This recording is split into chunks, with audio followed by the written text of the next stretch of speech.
Okay, dokie. Wow. Yeah.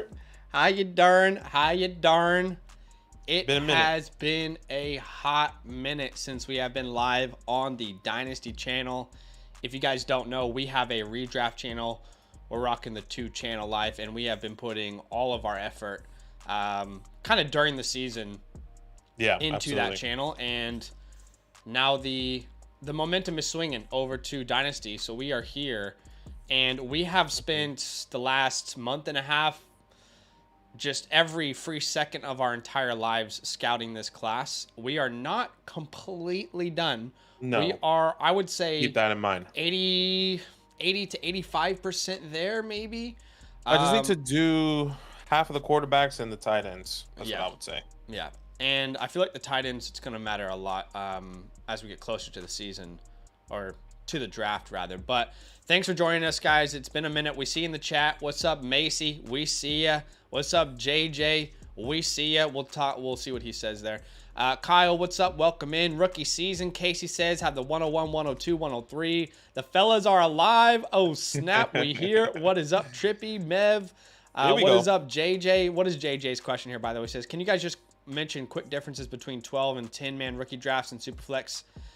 Worth taking wide receiver over quarterback because there's more quarterbacks. I just think it's dependent on your team, your situation, and who's on the board. But yeah, there will be some slight differences there. Also, depending on what each person's league settings are, right? Like what's the settings for quarterbacks, 6-point, 4-point, what's any rushing upside, that kind of stuff. But so, and I'm glad someone brought this up. This is going to be a super flex mock today. However, all those one quarterback people out there, you know we love you. We will be releasing a one quarterback mock draft this week as a video. Come on, you guys baby. know how we did that series last year. We would go through and Badaki and I back and forth in a one quarterback format. We're going to make a video for you guys tomorrow. We'll release it the morning after. So we're still going to show love to the one quarterback people. Just won't be on today's stream specifically. And let's just say, thank you for joining us. Do us a favor. Go ahead and smash that like button for us if you're just joining the channel. This will be our first 2024 Dynasty rookie mock draft. Now, here's the dealio, y'all. This is how this is all going to work. It has been a minute. Now, I have done my, little magic with Photoshop. We will have the players' faces. We'll have their names and everything on today's stream.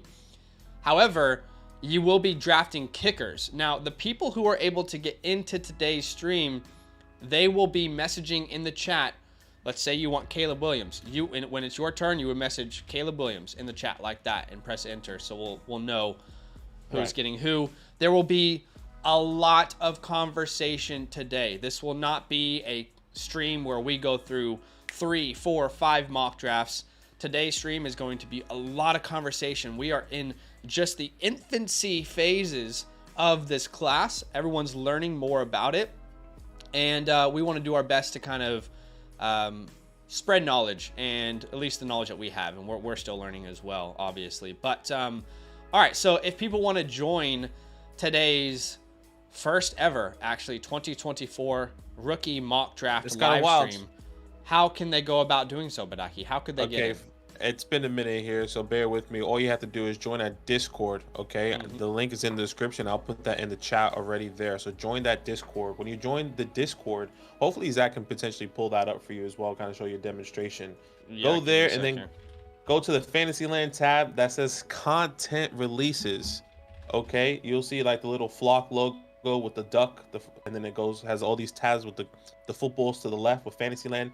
Then go down to content releases. You see that I posted a link to this live stream in that chat, and that's exactly where I'll be posting the link to this mock draft. What it looks like. So if you want to say that one more time, so once again, you join the Discord, then you go to the Fantasyland tab with the orange footballs on the left, and you see content releases. You click on content releases, and that's exactly where you can join this mock draft, okay? I think you're currently on Fantasyland. I don't think you're on Oh, there you go. I didn't know. Okay, it was just delayed. But yes, No, you're where good. Zach is seeing, what you're seeing on the screen right now, exactly where you need to go on the content releases, and that's exactly. And I'll even type it here. This is where the link. Yeah, I said hi. The link is. Okay. But so only people in the Discord are going to be able to join. It is first come, first serve. We cannot control who gets in. Just keep that in mind. But why don't we go ahead and well, actually, first I need to join. Yeah, you need to pick a spot here. I'm going to go in the middle. I'm going to feel it out for the first time. See I'm gonna how go people 4. go. Okay. Go 4 there. 4 spot there. But okay, let's go ahead and send that link out, and we'll get some people joining us here. Here you go. 3, 2. There you go. That's the first one of the season so far. Yeah, let's see. Casey's in. Macy's in. Mantra's in. Mev. We got Mev in. It's filling up. But shout out to everybody as this loads up. We appreciate y'all. I know, we haven't been as active on this channel, but it's just because we've been growing the redraft channel. We need a road 2. We need a road 2 on this channel. A road 2? Yeah. What does that Subscribers. Like, you know how we had road 2? Oh, a road 2. 15? That's right. Yeah. We need a goal. Well, I will say that our goal is to hit 10K by the end of this year, and there's only 3 weeks, really, 3.5 weeks until that. So it would be awesome if we could, but obviously subscribe if you haven't yet. But let's go ahead and get straight to it. Again, for anyone who is just joining us, this is how this is going to work. The people who are drafting with us, they are going to select a kicker. Then when they select that kicker, they're going to put the name in the sleeper chat, and then we are going to talk about that name, and we will add it to the mock. Now, this is super flex. We won't do Titan Premium for the first one. We won't do landing spots for the first one. We'll talk about landing spots later on. We're in the learning phase. We're all learning about this class more and more and more as we get closer to 2024. So, without further ado, we are going to start the first ever 2024 rookie live mock draft, and we have got Kyle on the clock here at the 101, and Kyle goes Caleb Williams. So no surprise. We are going to go ahead and say Caleb Williams is going to be the 101 here. I'm going to add him with my Photoshop magic. There we go. Let me try and get that as close as I possibly can here. But close as you possibly can. There it is. There it is. Let me ask you. I was kind of tinkering with my. We'll pause the draft for now. I was kind of tinkering with my rankings a little bit before today's stream. I personally would still have Caleb Williams 101. I know he had a down year, didn't have the stats that he had the year before when he won the Heisman. I still think he's going to be the #1 overall pick. He is the quarterback 1 for me in this class. And I will just say quickly on Caleb Williams, because I know that we all love him for the most part. But the more I scouted the wide receivers for USC, the more impressed I was with Caleb Williams. I mean, he, after losing Jordan Addison, he just did not have very much to work with. And that was super obvious this year watching the film. But huge fan of his game.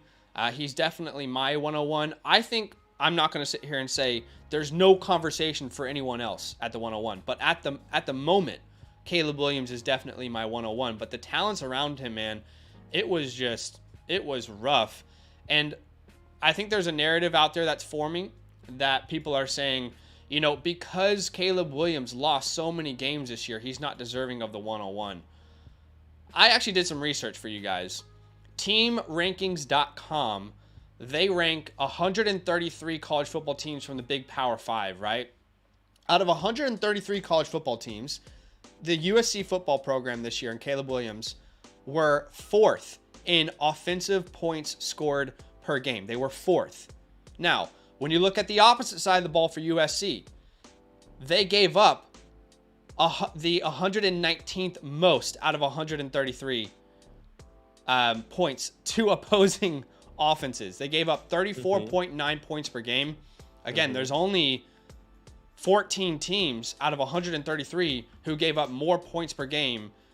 So I personally believe that, you know that meme where there's a Bugatti sitting beside this really trash house?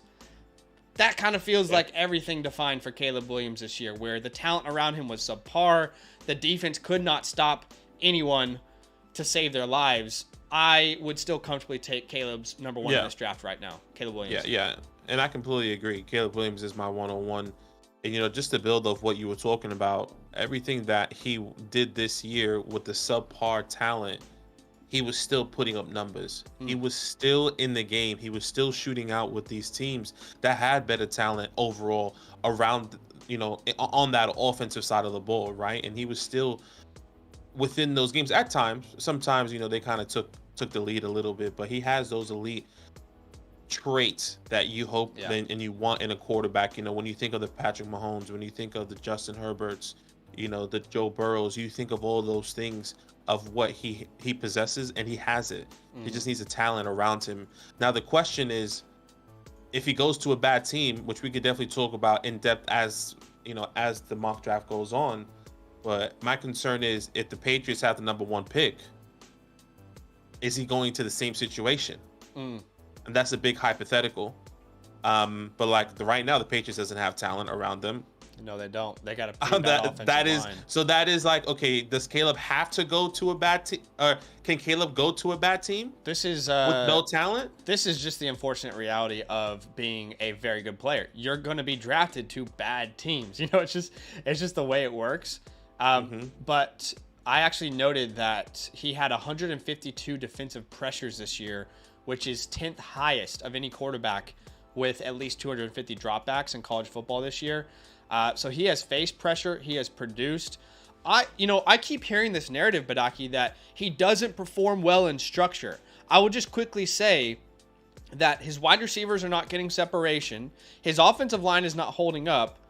He cannot perform in structure because he is doomed to fail in structure this year. That's what happened, at least when I was watching the game. So I don't think that's necessarily true. I think it's more of a product of his environment. But we could spend a lot of time talking about him. Yeah. Should we get to the second pick here?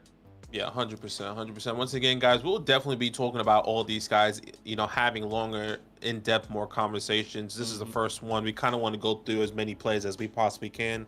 So stay throughout the week. We'll definitely be live more than once this week. I think, if I'm not mistaken, the next time we will be live is going to be Wednesday, if I'm not mistaken. Or Wednesday Thursday. night we'll be live doing this Wednesday again. It's going to start picking up as well before we go on a Christmas break. But at the 102... Mev has decided to draft Marvin Harrison Jr. So we'll go ahead and put Marvin Harrison Jr. on the board for him. We talked about him in our wide receiver video, which was released last week. Look, I don't want to skip past him, but I think we all just kind of agree he's an elite prospect. He's a top 5 pick, if not a top 3 pick. You could write a book about the things that he does well. I'd rather just say some of my comps for him. There's no perfect comp, but he's kind of like, he has shades of all these Hall of Famers in his game. Of course, he could bust. But at the moment, from what we are seeing on film, he has everything that he needs to be a superstar in the NFL. His route running, you see a little Amari Cooper in that area of his game. His hands, his ball skills remind you of a Larry Fitzgerald. The size-speed combo, you see a little Randy Moss. The strength, going up and getting those contested catches, it reminds you of A.J. Brown. I mean, he is a definition of a true alpha wide receiver 1. And it would not surprise me if the Cardinals end up with the second pick or something, if they take him that high at number 2. So they don't got the second pick no more because they won. They don't. But let's see how the rest of the year goes. But to me, Marvin Harrison is also my 102 at this moment. Of course, things are fluid. Yeah, things are fluid right now. I'm always really big on quarterbacks, guys. Sure. I'm pretty sure, I don't want to say his name, I'm pretty sure Daniel Macy will take him. I do have another quarterback at the 102 here, but I think it's all flip-flop. Anything can happen here as the season gets closer, as the offseason gets closer and closer. But yeah, one of the most elite, talented, I think already in college, the most elite, talented wide receivers that we've seen, in my opinion, I feel like in a very long time. Obviously, you can think of the Jamar Chases. I think back towards the Julio Jones and how big of an impact he made when he came into the game. So let's see who Daniel Macy has taken here at the 103. Yeah, Macy's going to let us know who he's got in the chat there. And, I just want to be clear that I don't think on this channel until about February or March, you will hear us be upset if you have a different order or disagree if you have a different order. I think so much is fluid. There's so much differences of opinion that we're completely happy to let free flow. So we won't really be upset at this moment if you have a different order. But at the 103, it looks like we are getting a quarterback, and that quarterback is UNC's Drake May. Drake Rogers. Drake May is going to be the 103. Do you have any thoughts on this? It sounds like for you, he was as high as your 102. Yeah, he was high as the 102, and I think that's just purely based off of the Superflex aspect. I think he is one of the top 3, in my opinion, coming in, produce a very well-producing quarterback that's going to help and bring your organization to the next level. I think his traits that he has, his tall, big body frame, big arm, the way he can sit in the pocket, his I don't want to say, I would say above average mobility for what his stature is. Absolutely. I think it's really, really impressive. So Drake May out of North Carolina, I think is somebody that you can plug and play into any offense. Well, let me not say any offense, but you're definitely going to plug and play him. Yeah. And he's going to bring success to your organization, which I personally love here at the 103. Yeah. So May, I mean, it's super interesting. I'll say my opinion on who's the quarterback 2 for a second, but I think there's a huge conversation for who's quarterback 2. And I think there's some incredible talent up top at the quarterback position. I do love Drake May. I can't help but see Justin Herbert when I watch his film. I just cannot help but see a Justin Herbert-esque player. Guy with a huge arm. He can dissect the field, throws a beautiful deep ball. In fact, I wrote down that I think he is the best deep ball thrower in the class. He's not perfect, of course, but he's consistently hitting that big play, and at times it may not be in stride, but I think he has the best deep ball in the class. He is first in big-time throws this year. He is 6th in big-time throw percentage, and his deep passing grade, which is passes that are more than 20 yards, he is 3rd. When you look at quarterbacks who have a minimum of 250 dropbacks, anytime we talk about a quarterback and where they rank, there will be a minimum of 250 dropbacks. But I think he senses pressure well. He's a great athlete. He's an on-the-go learner. I love that about his game. I mean, he will be mid-game, and the offense won't be clicking, and he will figure out what's wrong, and on the go, he's figuring out, okay, this is how I'm going to now attack your defense. So I'm a big fan of his game. I see Justin Herbert. I think the floor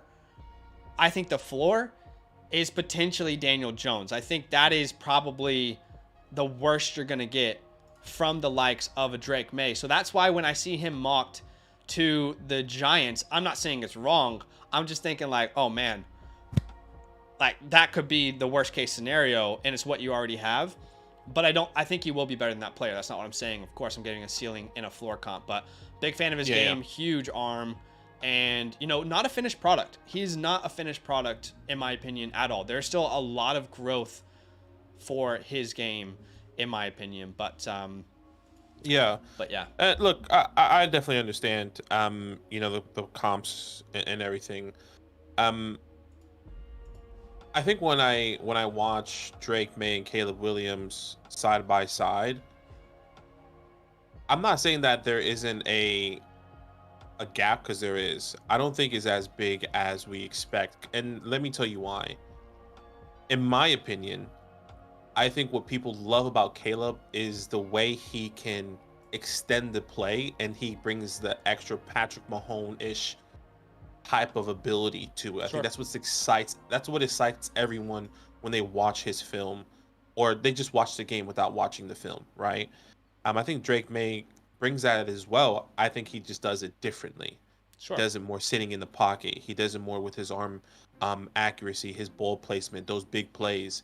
But I do believe Caleb Williams is the overall better talent. I just want to point that out. Like, I don't think there's a big of a gap to say Caleb Williams is, I mean, I guess this class is a little bit different, but yeah. Anyways, I love both of these guys, Drake and Caleb. I think Drake is going to have success I'm excited to see what he does. I also see, the Daniel Jones-esque, but I also see, him sitting in the pocket and being in the Bill Belichick system, which would Oh be yeah, if he crazy goes as to well. Bill Belichick, it could be over. It could be crazy over there. So I'm excited. I'm excited to see where both of these guys go. Okay, so I'm on the clock here. And I just want to preempt this by saying, I just said, anyone out there, we're not going to judge you for having any differences of opinion, okay? Judge him already. So I would just hope that you do the same for me. And this is very early. My rankings will look completely different in April than what they look like right now. But at the moment, when I think about fantasy football, when I think of a player that can rush for 1,000 yards, a player that can throw for 30 touchdowns, in my opinion, the best player in college football this year, including Caleb Williams, Marvin Harrison Jr., any name, I think the best player in college football this year, and some people might disagree with me, but to me, the best player was actually Jaden Daniels. That's who I'm going to take here at the 1-4. You could have taken 4 to 5 names here at this point. I really genuinely believe that you could have taken 4 to 5 names. And this isn't a slight on Drake May, because I think Drake May is absolutely fantastic. But this is more me advocating for Jaden Daniels. I think he's in the same tier as Drake May. When we specifically look at a fantasy football quarterback, and he has all the NFL traits as well, by the way. But I believe that Jaden Daniels is in the same tier as Drake May. Let me tell you guys, where would you draft in today's NFL if Robert Griffin III, if RG3 was young, no injury, and coming in today's NFL where rushing is much more accepted from the quarterback position? Where would you draft that player? Where would you draft RG3? Because in an era where it wasn't that commonly accepted, he went number 2 overall. And I keep seeing these mock drafts out there where Jaden Daniels is a 2nd or 3rd round pick in the NFL draft. You're joking. There's no way this kid is getting out of the 1st round. There's no way he's getting out of the top 10. Jaden Daniels is going to be a top 10 pick in the NFL draft. I do not see a scenario in which he gets out of the top 10. But I see RG3. I see a less physical Jalen Hurts. You can throw in Clemson's Deshaun Watson, before he came into the NFL. But check this out. A true dual threat prospect. My guy has some wheels. Jaden Daniels is the only player ever in 153 years of college football, the only player ever to have 350 passing yards and 200 plus rushing yards in a single game. No other player in the 150 plus years of college football has done that when you look at the top level. He has back-to-back years with over 1,000 rushing yards and 10 rushing touchdowns, over 2,300 rushing touchdowns and 21 rushing touchdowns in the last 2 years. He's putting up running back numbers, and his passing is just like an add-on for some people, but he's actually a very good passer. I think he has an elite deep ball. In fact, when you look at deep passing grade from PFF, throws that are over 20 yards, no one ranks higher. He has a 99.1 PFF deep passing grade. That is 1st in the nation. He's a play extender. No one scrambled more than Jaden Daniels. He has consistently improved, similar to the likes of a Bo Nix. Do we dock him for being an older player because he's playing less experienced guys, or do we give him credit for improving? You'll decide, exactly how you see that. But like I said, he had the best year of any player in college football. Number 1 offensive grade out of PFF.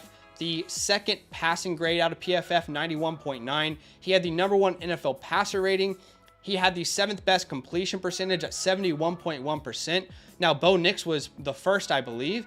But when you watch Bo Nix on film and you watch Jaden Daniels, the way these guys are throwing the ball, the way they're operating an offense, I am more impressed by Jaden Daniels at 71% than I am Bo Nix at, I think, 76 or something ridiculous like that. He's 3rd in big-time throws, 4th in big-time throw percentage. He only has thrown 4 interceptions, 8th fewest in the nation. He only has 7 turnover-worthy plays, 6th fewest in the nation.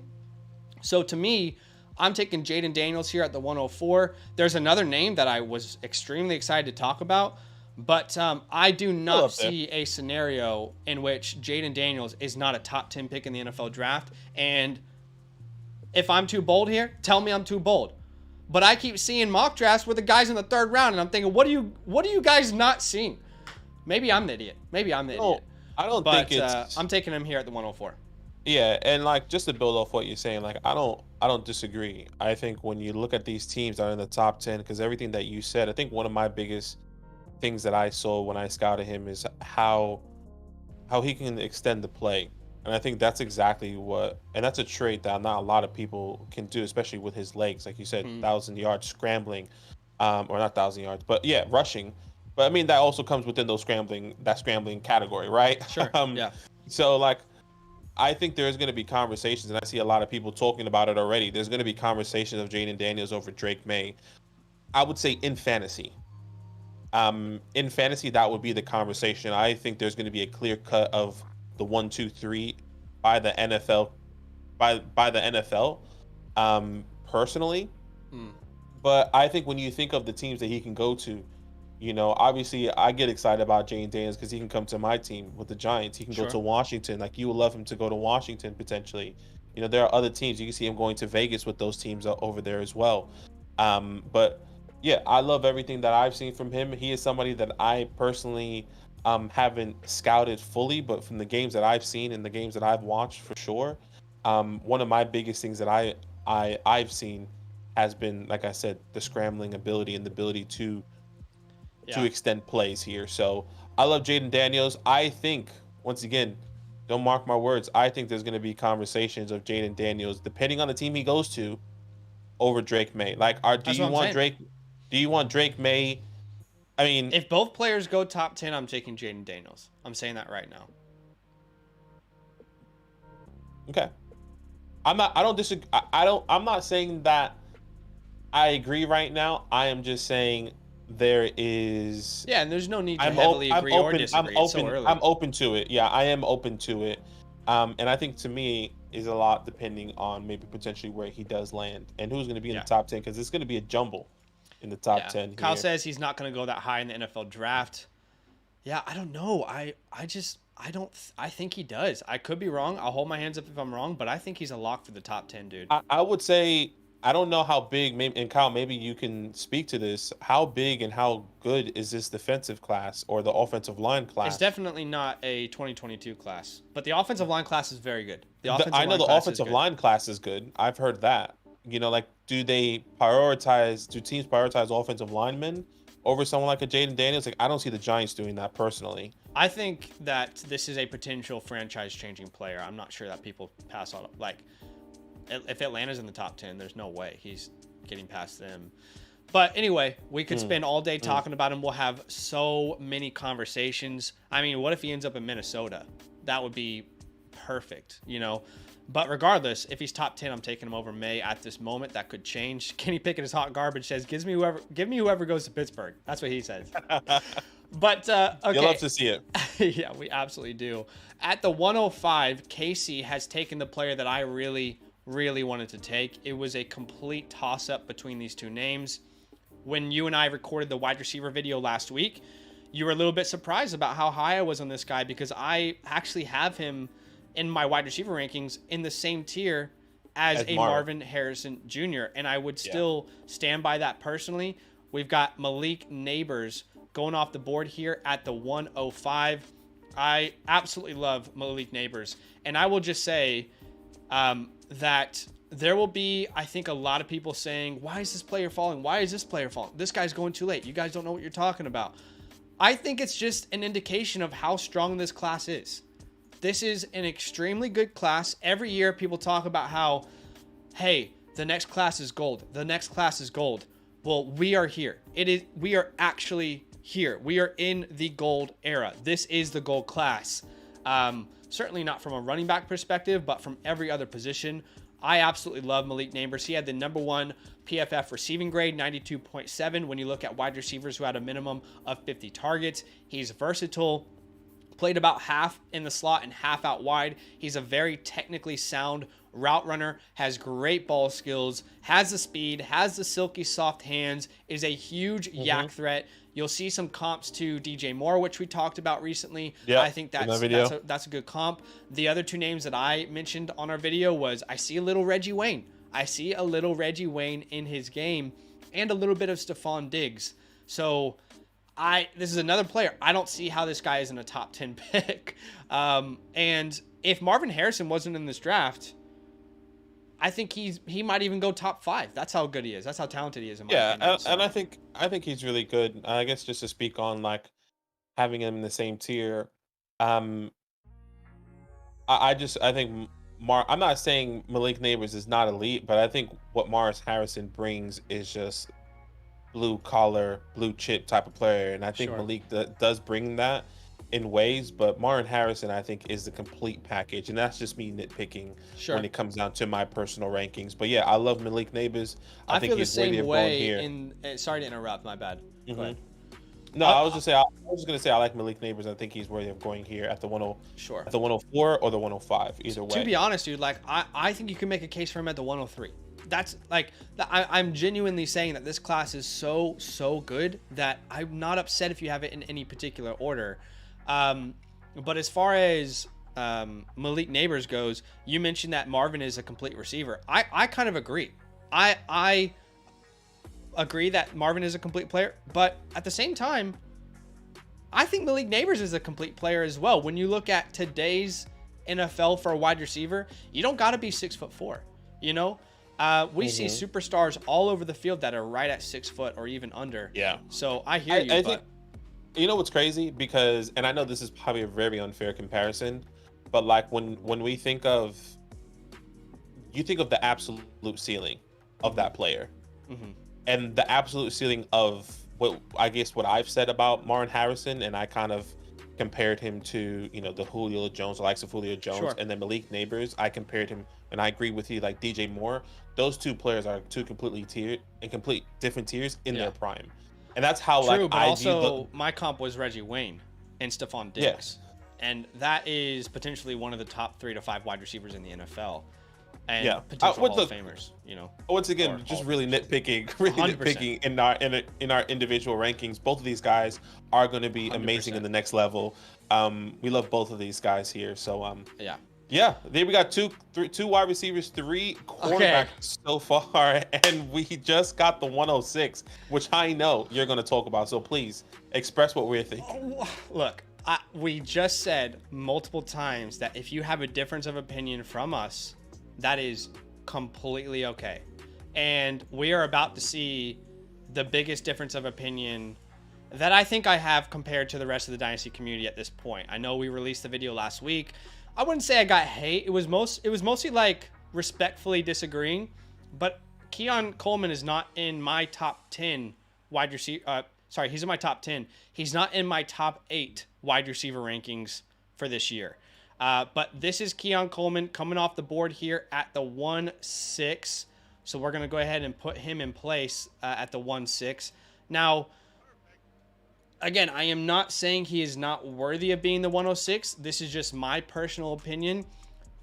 Firmly based off of the film that I have watched, I don't see a player that is worthy of being drafted in the top 15 of a first round. And I am well aware that he is currently being mocked everywhere as like a top 10 pick, a top 15 pick, where Drake London was drafted. But there's not a wide receiver I watched more film of so far of this class than Keon Coleman. And the reason I watched so much film is because I was just consistently trying to see what everyone else saw. I was diving deep and thinking, okay, I gotta be wrong. There's no way he's this low in my rankings. And the more I watched, the less I was impressed. And that might have to do with a couple of the things that are really important to me as someone who is, consistently trying to grow as an evaluator. The number one thing for me with a wide receiver is your route running and your separation. And with as much respect as I can possibly give him, I don't think Keon is even a top 10 route runner in this class. I just don't. I don't see the twitchiness off the line of scrimmage. He is lackadaisical in his routes. They're rounded off. There's no sharpness. He doesn't have like this suddenness or twitchiness that the top route runners in this class have. He doesn't manipulate defenders. It's not a very complex route tree. Again, it just seems very lackadaisical to me.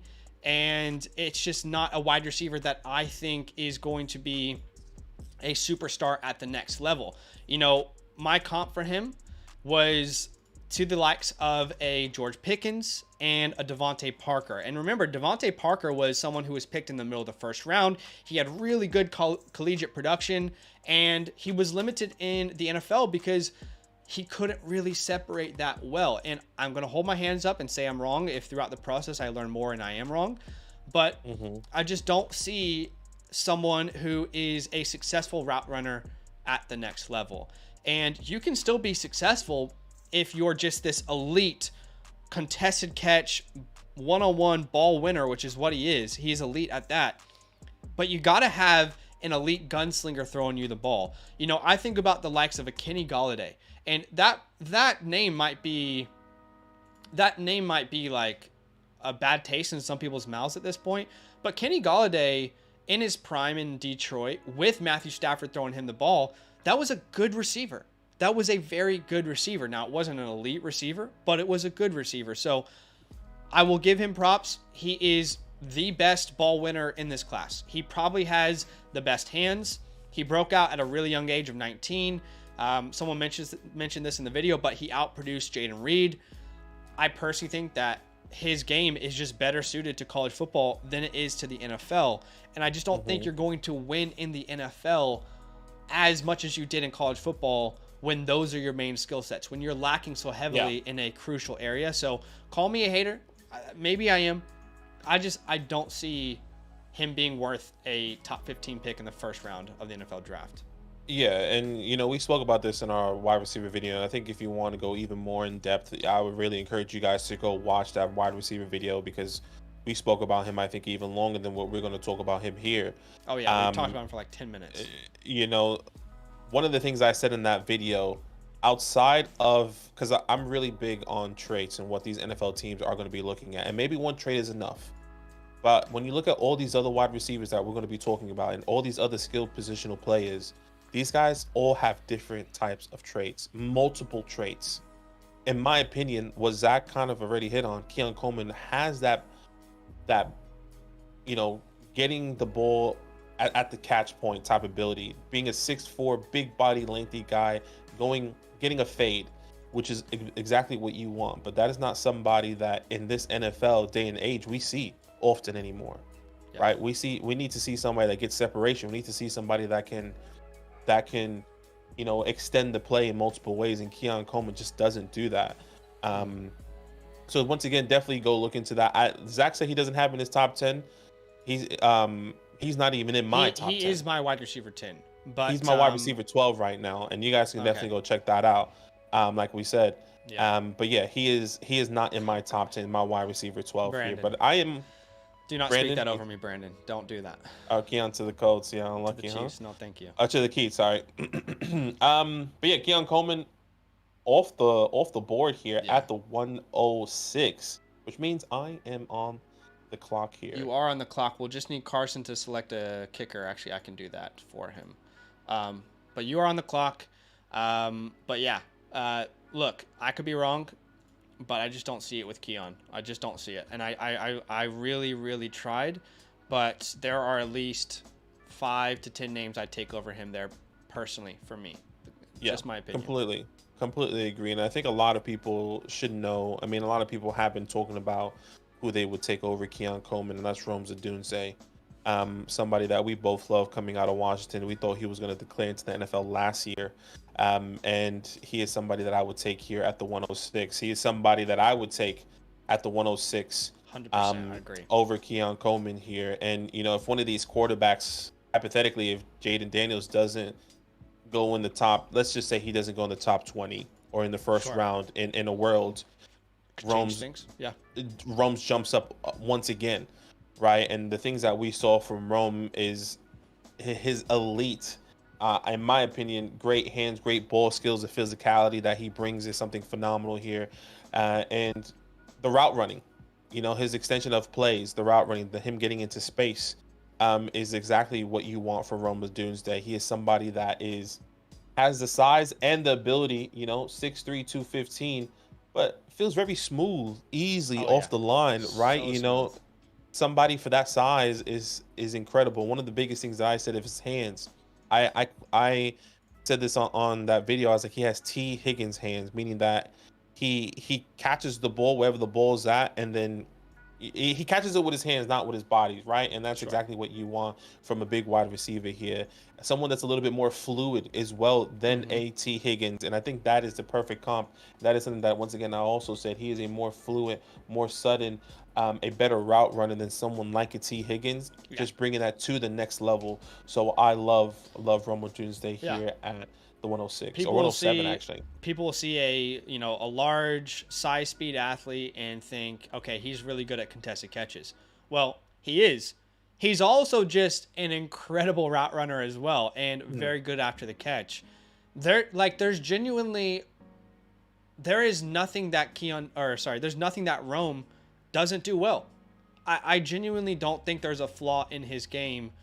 Now, he might not have the Hall of Fame traits potentially of a Marvin Harrison, but I don't think there's anything that he doesn't do really, really well. And I don't see how he's not instantly a top 15 wide receiver in Dynasty rookie rankings, or in Dynasty rankings in general. So I'm a big fan of his game. Yeah, I think T. Higgins is a great comp. I said if you put Cortland Sutton and Chris Olave, if you put Cortland Sutton's ball skills attached to Chris Olave's route running, I think you have that's what it is right there. Rome Odunze there. So, so yeah, I'm a big fan of his game. Okay, so at the 108, it looks like Brandon is in the chat here. Yeah, I see him. He's going to take a tight end here. He's taking the first tight end off the board. That is Brock Bowers. So Brock Bowers is coming off the board here. I'll just say, if you are playing in a tight end premium format, Brock Bowers is already off the board already. He's probably off the board 10, what do you think, 105, 104? Man, I think he goes, I don't know if I would take Brock Bowers over Malik Neighbors. Okay, it's tough. But I think he would go 105, 106. It is tough there. Like, do you go Malik or Brock Bowers in a tight end premium? Guess if it's a 1.5, maybe I'll take Brock. But if it's like a half tight end premium, just half a point, I'll still take Malik. So you're saying full point, you go Brock, half you go Malik. It's half tough. You go Malik. Yeah, that's tough. I think that will be a back and forth for tight end premium formats most of the offseason, because as we're talking about Malik Neighbors being an elite prospect, the same can be said for Brock Bowers. I mean, he's probably a top 15, if not top 10 pick in the NFL draft. He's going to get the same treatment from the Dynasty community that Kyle Pitts was given. It's going to happen. Now, unfortunately for Kyle Pitts, you couldn't have dreamt up a worse situation for the kid. You really could not have. Hopefully for Brock, he goes to somewhere that has at least competent quarterback play. I would love to see him in Washington. If they keep Eric Bieniemy, I'd love to see him in Washington and kind of see what Bieniemy can do with him. But there's so many spots where he could really be successful. But yeah, elite prospects. There's places. We can't just, treat Brock like some consolation prize. I think especially the way this past draft tight end class has been, and how successful, in my opinion, it's been, especially with all these rookie tight ends. If he does go to an elite place that gives him opportunity, and I think we can't take that for granted. If he goes to somewhere like a Chargers, who's in the middle of the pack right now in the NFL draft, that's an elite. The Chargers would be like. And we were hoping. I'm not sure that there's a better spot. That we were hoping for, the Chargers landing spot for someone like a Sam Laporta last year, Dalton Kincaid, right? And someone like a Brock Bowers, who's going to be in that range here for the Chargers, is going to be crazy. We seen that opportunity there before with the Chargers there. So yeah, we love Brock Bowers. To be completely transparent, not somebody that I fully scouted, but we kind of expected him to go here in the top 7, top 8 in the NFL or in your rookie drafts. By the way, guys, we have over 200 people watching the stream, which is absolutely incredible. If you don't know, this is our first ever 2024 live rookie mock draft for the channel. We have been spending every second of our spare time scouting this class for the last month and a half. We're about 80% scouted, and this is the first time we have done a mock with the community. Community's making the pick, and I'm using a little Photoshop to kind of put it in there. But do us a massive favor. Go ahead and smash that like button. I mean, with 200 people watching, we're at 60 now. We should easily be able to hit that 100 mark. So if everyone just does us a huge favor and smashes the like button right now, let's get to 100 all together. And yeah, if you're in a one quarterback league, we'll be releasing a video this week specifically for one quarterback people. So let's go ahead and get to the next pick, though. Mantra is on the clock, so let's see what Mantra's got cooking up here. Let's see what he is thinking. So at the 109, I'd like to call this a steal. I think it is a steal, honestly, but this class is so deep. You're going to get incredible players this late. So at the 109, if I can find him, we have Mr. Emeka Egbuka, the Robin to Marvin Harrison Jr.'s Batman, but he is just as worthy of a first-round selection in the NFL draft, in my opinion. I'm a huge fan of his game. At the moment, just doing scouting grades, Badaki, only going through our scouting process, not considering draft capital, he is actually my wide receiver 3 in the class at this very moment. It is. Yeah, and we both said that, It's Marvin, it's Malik, then it's Emeka and Rome, but it's very close between those two names. But Emeka Egbuka, I think the injury and the lack of production this year has really hurt. I guess his public, what's the word? I just think like his overall stock as a wide receiver, like it is not what you were hoping for. Emeka Egbuka coming into this year, especially how elite Marvin Harrison has been. We thought we would have seen glimpses of that this year, which felt very, non-existent. But Emeka Egbuka, one of the most elite, I would say, slot wide receivers. I would also say probably one of the best route runner outside of Marvin Harrison in this class. In my personal opinion, he is also my wide receiver 3. And, based off of everything that we've heard, and maybe just my feelings as well, I think you completely agree with me. I won't be surprised if he falls to the bottom of the first tier, or maybe even early second, just based off of his injuries. And his production, just based off this year. We could be wrong if he does go in the first.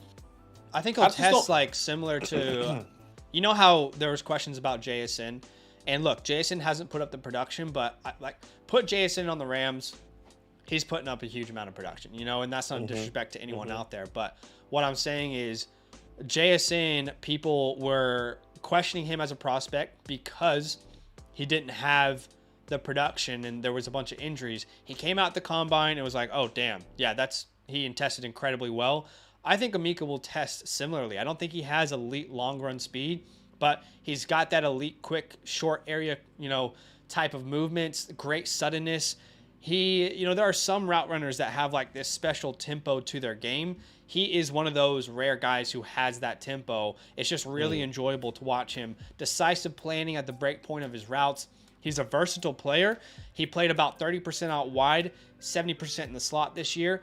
But he has the size and the route running ability to play outside. Like, I would not be surprised if this is a player who's playing 50% in the slot, 50% outside in the NFL.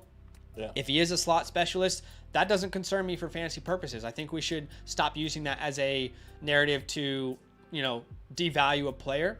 And he's got really great functional speed. He might not have elite long run speed, but he has very good functional speed. And you and I have talked about this in different videos, but I think the most overrated asset to scouting the wide receiver position is elite long run speed. I would much rather you have elite short area quickness and suddenness than the long run speed, because I care about how you're getting open from 5 to 15 yards. I care about that more than how you're getting open, let's say 30 plus yards down the field. It's just that is not how an offense runs most of the time. You see maybe 2 to 4 to 5 of those opportunities a game. But he's a great yak receiver. You got the Brian Hartline effect here with Emeka Egbuka. Hey, you pick an Ohio State wide receiver that's going in the first round. It's a good bet. It's a really good bet for you. And when I look at scouting him, I saw a little bit of Robert Woods and Amon-Ra St. Brown. I think there's a combination between those two players. That was my guy, Amon-Ra. And that's potentially a very, very good receiver in the NFL. So I like Emeka here. And let's hope he gets a draft capital, because if Rome goes top 10 and Emeka's a second-round pick, there's no way we can justify putting Emeka over him at that point. Yeah, I completely agree. It's going to be interesting to where he falls. You know, I see somebody saying someone has him going to the Jags. The Chiefs would be interesting. That'd be cool. You know, there's a lot of teams. Maybe the Cardinals take, I don't know, not Marvin Harrison in the 3rd pick, but he goes to the Cardinals in pick 18. It's going to be interesting to see where he goes. It's exciting for Emeka, but we'll wait and see. Yes, we will.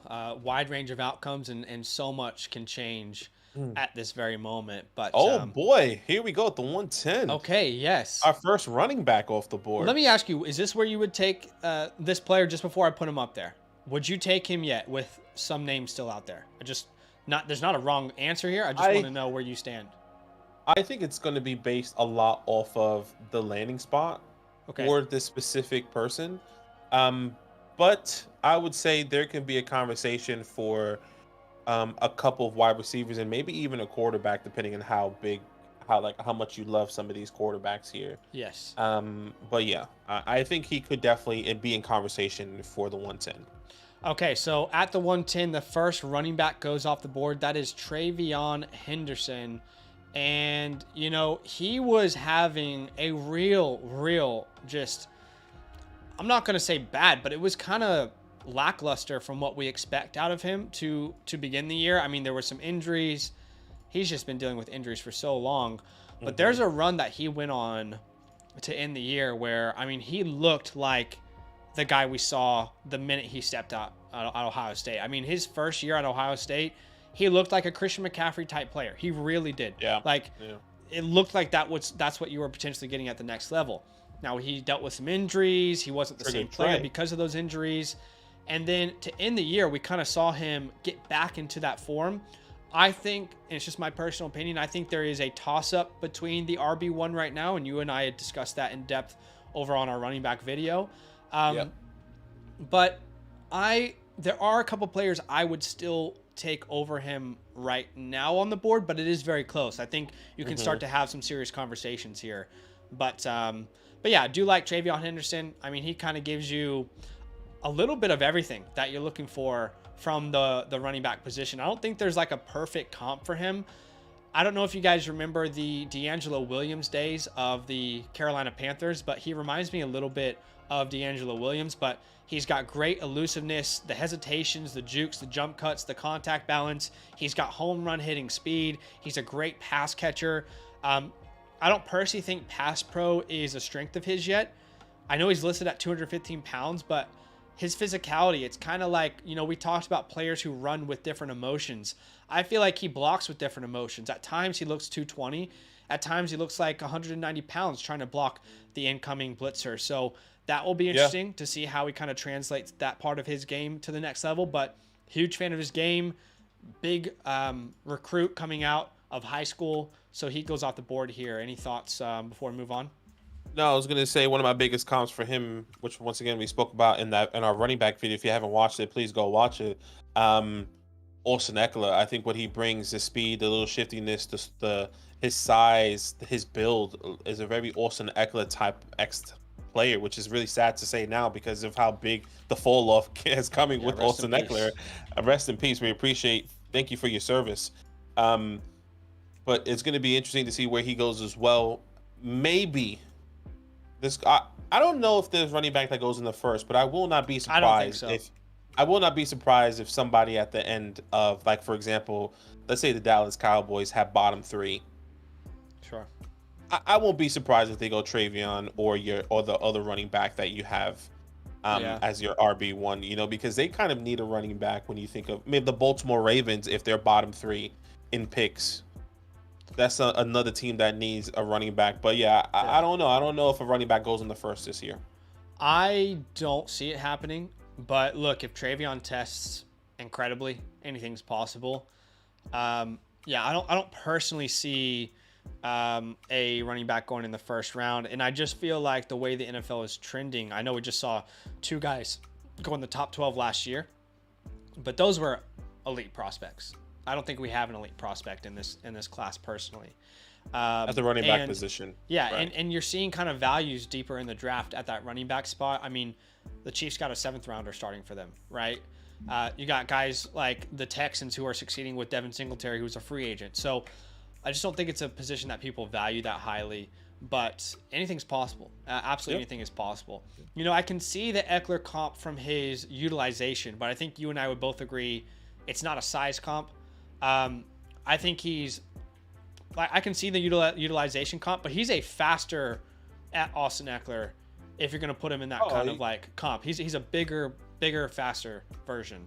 Oh, yeah. I mean, but when you also look at Eckler, you know, you look at Travion Henderson, because one of the things I did look, you know, 5'10", Austin Eckler is also 5'10". I think they're also having that same range, that 205, 210 range as well. I think Austin Eckler might be a little bit lighter. Travion Henderson's a little bit bigger, but yes, I think the way he plays, I think play style is a play style when I think of that. But yeah, 111 here. Yeah, and you're going to get a player here that is well worthy of being, like in last year's draft, top 5 probably. Okay. Well, let's see. I want to see it. I love this player. If you guys watched our wide receiver video, I said I think this is the most underrated wide receiver in this class. I'm obsessed with this player. I did not expect him to go this high. I didn't expect him to go this high either. But off the board comes Jalen McMillan. If you guys watched that video, you would know how absolutely obsessed I am with Jalen McMillan. And what I called him was discount Emeka Egbuka. And that's not to disrespect Jalen McMillan. It's just to say, like, I think they're going to give an NFL team something very, very similar. Jalen is absolutely, in my opinion, one of those top-tier route runners. A slot guru. I wrote this down. It's like watching Kyrie Irving kind of, you know, cross over someone in the NBA. When you're watching this guy at the break point of his routes, it feels the same exact way. He has got that elite suddenness and twitchiness in his game. A very good release package. I think he's a versatile player. Now, I'm just concerned about his draft capital. I don't think he's going to get the draft capital where we can justify taking him at the 111. But if he does, I would absolutely love that. I just think it's a little too early for me, and you're not going to find anyone who's higher on him than myself in the content creating community. But yeah, I think the ceiling, and again, I specifically gave 3 rounds of comps for Jalen because I wanted people to understand that I'm not saying he will be this player, but I have a pro, a middle ground, and a floor comp. My ceiling comp is Keenan Allen, Jordy Nelson, somewhere in between there. My middle ground, which is what I think he will most likely be, is a Christian Kirk type of player. And his floor is Tyler Boyd. Now, similar to Emeka Egbuka, Jalen has been injured most of the year. You have not been able to see Jalen. And when he has been playing, it's been obvious that he's not the same player. But if you go back and watch last year's film, or if you even watch his most recent game in the Pac-12 championship, when he's healthy, that dude is an incredibly productive player. So I love McMillan. I'm just surprised he's gone this high. Yeah, I think this is somebody, I don't know where you expected him to go. I probably expected him to go actually at the end of the second, maybe the 210, potentially around there. In my personal opinion, you know, we still have a bunch of quarterbacks here. Yeah, it's a super flex league. We still have another tight end. We have another running back. I think we have at least another 3 to 4 wide receivers here. Not in somebody I would have taken in the top 10, but like Zach said, you know, there's a lot of question marks. I think what's going to raise his stock is the college football playoffs, and also how he performs in the NFL Combine. You know, I mean, I'm just looking at it against Oregon, caught 9 of 131 yards. He had some big plays in that game. And it's going to be interesting. It's going to be interesting with Jalen Yeah, McMillan. and Sparrow said it was going to be a reach, but he wanted him. I would have, depending on who was on the board, you said into the second, I would have considered taking him at the 2-4, personally. Okay. And I do Because think... I have him differently in our ranking, so. Yeah. We see him a little bit differently. I just love the kid. A little too early for me, though. But Sparrow even said he knew it was a reach. But, yeah, lots of good talent in this class. So let's see what happens at the 112. We will do a second round. By the way, guys, we'll get to the second round today. We'll see how far we can go. I mean, third, maybe.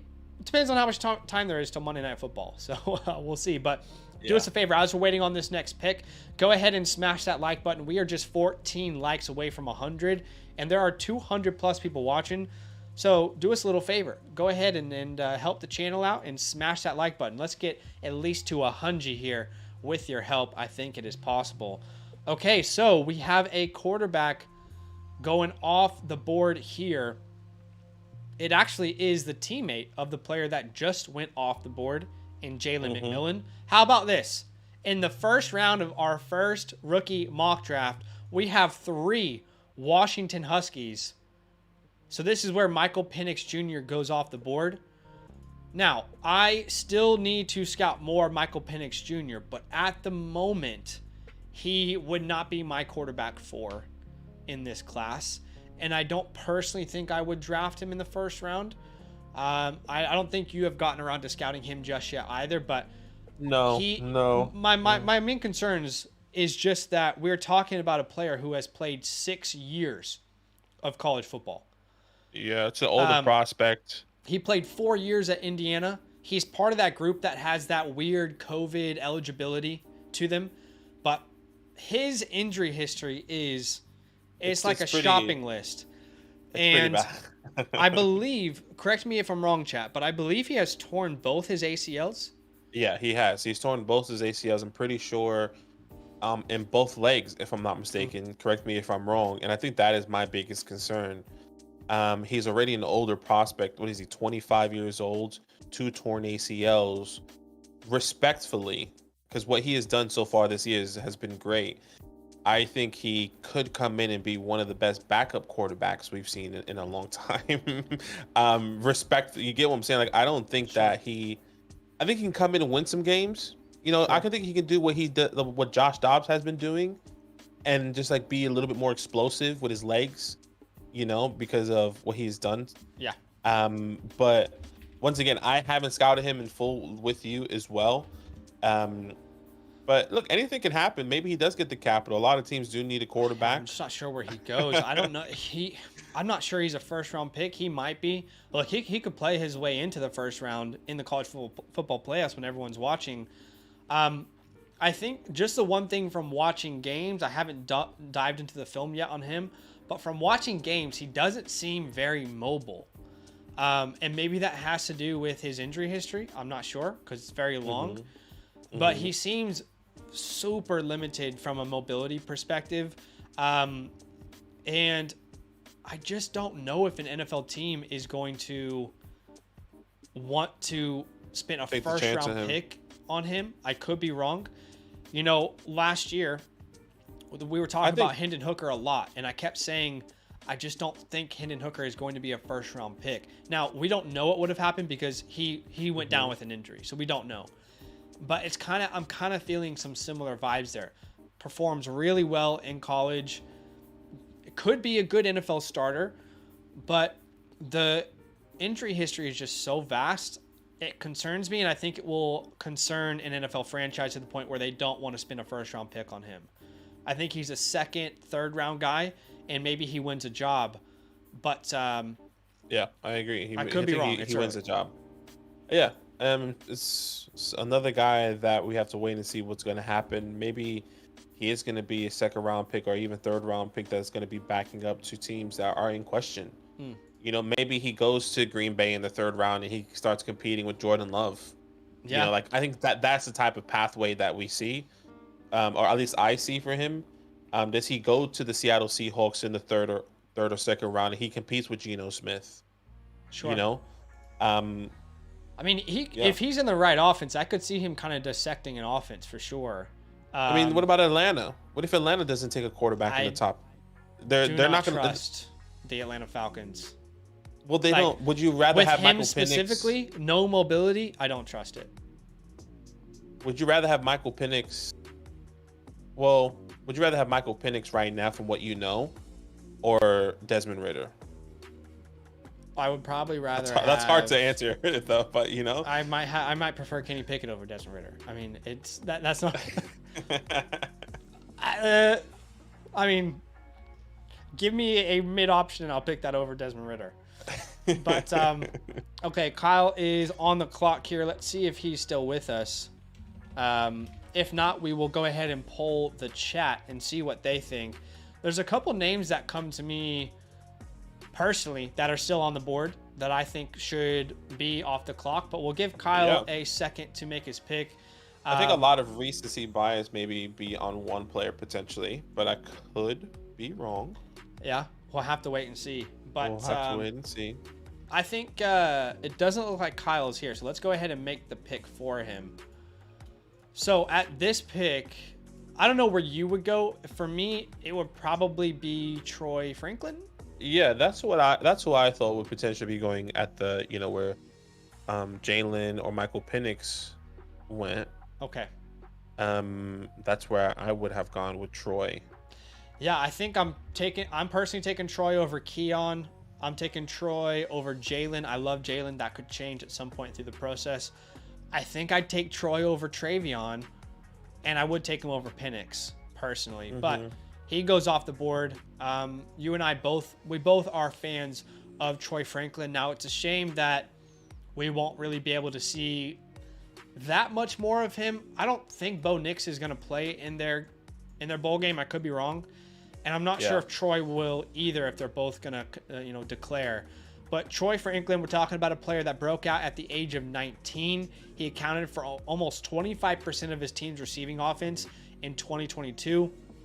I said this in our wide receiver ranking video, but I have a nickname for him. That is Frozone, as in the Incredibles Frozone.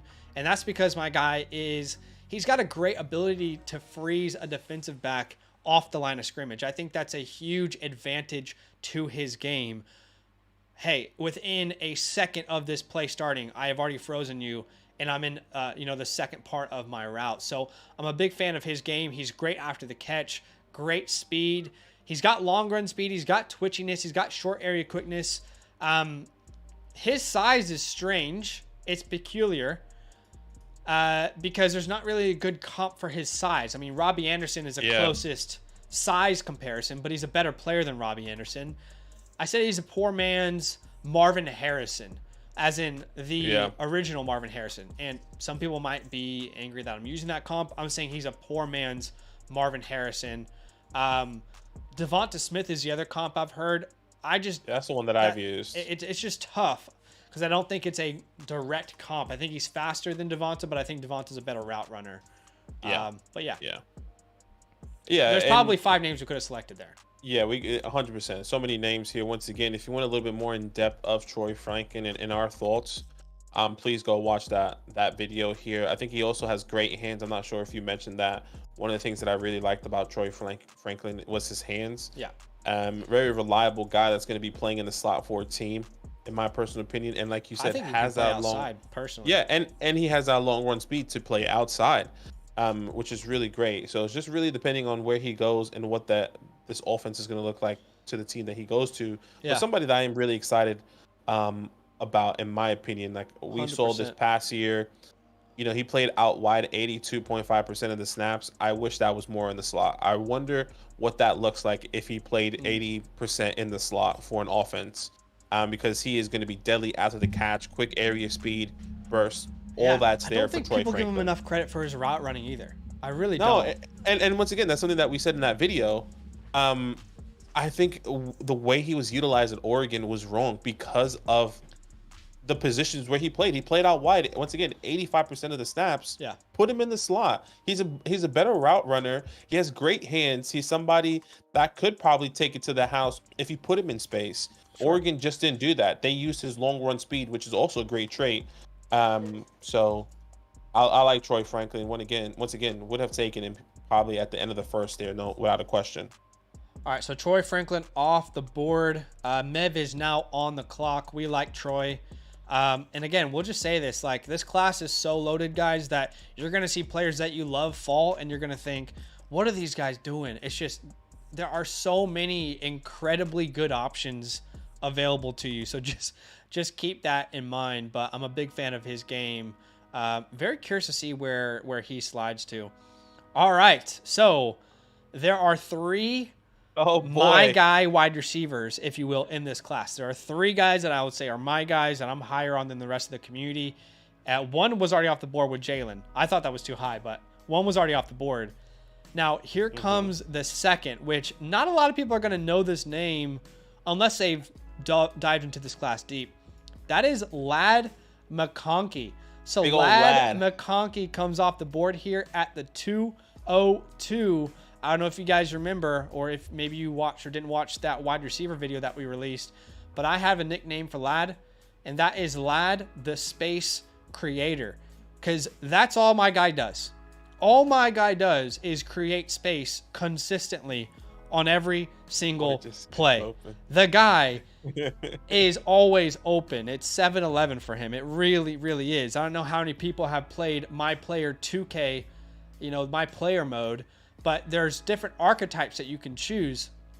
He would be a shot creator archetype because he consistently forces his quarterback to give him a shot because he's always open. I mean, consistently deceiving defensive backs to get into space. Clean, decisive, crispy footwork, high IQ player. He might be the smartest route runner in the class. Now, he might not have the elite athleticism traits as a Marvin Harrison Jr., but he's probably the highest IQ route runner in this class. He knows how to attack a defense. He knows what coverage they're trying to play and how they're trying to shut him down. He's got short area quickness. He's got reliable hands. 83.9 catch percentage in 2023, which is 4th out of 400 wide receivers with at least 30 targets in college football this year. He's versatile. He's got yak upside.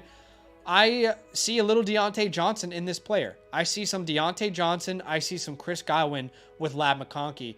Now, unfortunately, he got injured in their last game, and we weren't able to see everything from this player, but I'm a big fan of him here. Yeah, I like Ladd McConkey as well. I don't have him as high as you. I have other players. It's going to be very, I think, draft capital. I mean, I don't know. I think of Ladd. If he goes in the 3rd, I think it's really good. But if he goes in the 4th, really questions. But at the same time, we've seen some of these guys like Apuka go in the 5th round and have success and go in that right landing spot. So anything can happen with Ladd. But I think a lot of things, this is what I would say, and I think I said this in the wide receiver video, I think a lot of things have to go right for him. What he possesses is not something that can be taught, in my opinion. He just has, it could be taught, but it comes naturally to him. Let me say that. So I like Ladd here, though. Yeah, I mean, you can make a case for probably 5 players off the board there. But I wanted to quickly address something. Gilo says, even with Brock out, he doesn't put up numbers. Guys, Georgia does not identify a player and feed them only. That is just not the Georgia way. They've never done that. It's why James Cook had mediocre numbers coming out of college. It's just they spread the ball around to everyone. That is the Georgia way. You win with defense, and then you spread the ball out to everyone. I said this in the wide receiver video. If you put Ladd McConkey on Oregon this year, and you put Troy Franklin at Georgia, what do you guys reckon their numbers would look like? Because personally, I think Ladd will put up huge numbers in that system. Now, is it the chicken or the egg? You can make the argument, but I'm not going to dock. If we are just looking at traits, then Ladd is worthy of being drafted here. I'm not saying he is absolutely the right pick, but if you're looking at traits, I believe he is worthy of being drafted here based off of his traits purely. When it comes to college football, there is so many nuances to coaching staffs, their schemes, the way they attack a game, their game plan. So you have to keep that in mind. And I'm hearing someone say this mock is becoming a mockery. Let's keep in mind, guys, we said this. Everyone's going to have different opinions right now. We are in the age of gaining information. There is no reason for this mock to be 100% accurate right now. It's to gain information. It's to have conversations. It's okay if someone has a difference of opinion. Let's all kind of grow together and take differences of opinion from different people and form our own thoughts. The goal of these streams is not for you to think exactly like myself or exactly like Badaki. It's for you to gain differences of perspective and opinion. So at the 203, we now have Daniel Macy. So let's see what Macy will do. And Brandon makes a great point as well. This is no landing spots. We know draft capital will have a huge part to play in all of this. Yeah, we just know. 100%. D Macy says it's probably early, but he likes his upside. I don't think it's early at all. In fact, you can make a case that this player is deserving of going in the first round. You really could make that case. So off the board, we see Brian Thomas Jr. Talk it up, baby. This is one of my favorite players, my sleeper guy coming in to this class. I'm not sure. I think you did say he was one of your favorite guys. Yeah, here. So my 3 sleepers at the wide receiver position that I would say are my guys that I'm obsessed with. Jalen McMillan, which I acknowledged I thought it was too high in this draft. Lad McConkey, and then Brian Thomas Jr. I think Brian Thomas Jr., we talked about this, again, in the wide receiver video in depth. But I would not be surprised at all. And I'm not saying it's the likely outcome. But his upside is genuinely through the roof. It is very rare for someone at his size to move the way that he moves. 6'4", 205. The guy moves like a 5'10", 180-pound wide receiver. I mean, his fluidity is ridiculous. Yeah, it's wild. And like I said, it's not the most likely outcome. I'm not saying it will happen, but it would not shock me at all if Brian Thomas ends up being the second best wide receiver in this class. It would not surprise me. That's his upside. His floor is a bust. It really is. But he absolutely could be the second best wide receiver in this class. It would not surprise me at all. His upside is through the freaking roof, dude. I think when you think of someone like a Brian Thompson here, you think of, like you said, the fluidity that comes with him at his size is ridiculous. I am not saying he is a better route runner or faster, but the fact that he is 6'4" and is moving like someone like a Troy, sometimes it feels like someone like an Emeka. Sure. It may not be as smooth, but it's something that he can improve on, something that he can bring and work on every single day when he gets into the next level that teams are going to love. And I said this once again in the wide receiver video, we keep shouting that out.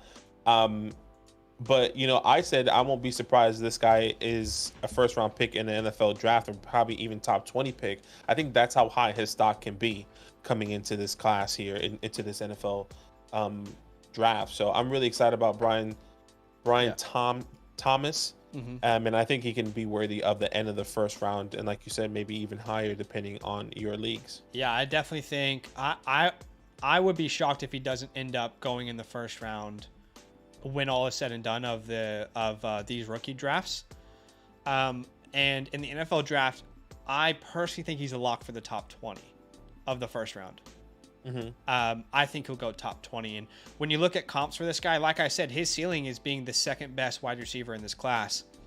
With the body, the way he uses it, he doesn't have, as heavy of a build as this player, but he's got an AJ Brown ceiling. I really believe he has an AJ Brown ceiling. Anquan Bolden type of ceiling for his career. His floor is like a George Pickens or a Kenny Britt. Kenny Britt known as a bust. But look, I don't think he's going to bust. And you mentioned that his route tree, his route running, his release package, all that could improve. And I agree. The good news is that he has all the athletic traits to become a very, very, very, very good route runner. He just needs that to be coached up a little bit. But Keenan just donated $10. Hey, man, we appreciate you. Thank you very much for the love, man. That's very kind. We appreciate y'all. We love doing this as well. So it's not just you guys who are loving, hopefully watching, but we are also kind of obsessed with with doing this. So we're glad you guys are here. Okay, so you're on the clock here. I am on the options clock for you, dude. I think I'm interested to see who you go, but I think I know who you would go. So there are honestly, like, genuinely, guys, I'm not just saying this to give myself an out, but there are 6 names I think I could select here. Genuinely. There's a quarterback I'm thinking about here. There's a wide receiver. 2 wide receivers from the same school I'm thinking about. But for me, some may know this, my RB1 is not TreVeyon Henderson as it stands today. Okay. I willingly said in the video that I would be willing to change my opinion around as we learn more about these players. But as of today, my RB1 is actually not TreVeyon Henderson. My RB1 is a player that I feel so deeply for right now. This player and his teammates were absolutely robbed. Absolutely robbed. They went undefeated in a Power 5 conference and missed the playoffs because they don't have their quarterback. I thought games mattered. I thought defense wins championships. They held their opponent to 6 points in the championship game. I thought defense mattered. Apparently it doesn't, and apparently I'm a damn fool. But off the board here at the 204, this is where I'm going to take my beloved Trey Benson. I absolutely love Trey Benson. Just love this player. Like I said, my RB1 right now, I could see it being Henderson at the end of the day. But I think he's a complete running back. Size, speed, burst, short area quickness, strength through contact. Now, he wasn't given many pass catching opportunities, but I believe he can do it all. Strength through contact is his best attribute. My favorite part of his game is to consistently gain yards through contact while maintaining high speeds, while keeping his legs churning. He's got good vision. I'm not comparing him to this player at all, but what I'm saying is from a vision perspective, it reminded me of scouting Breece Hall. It really reminded me of scouting Breece Hall.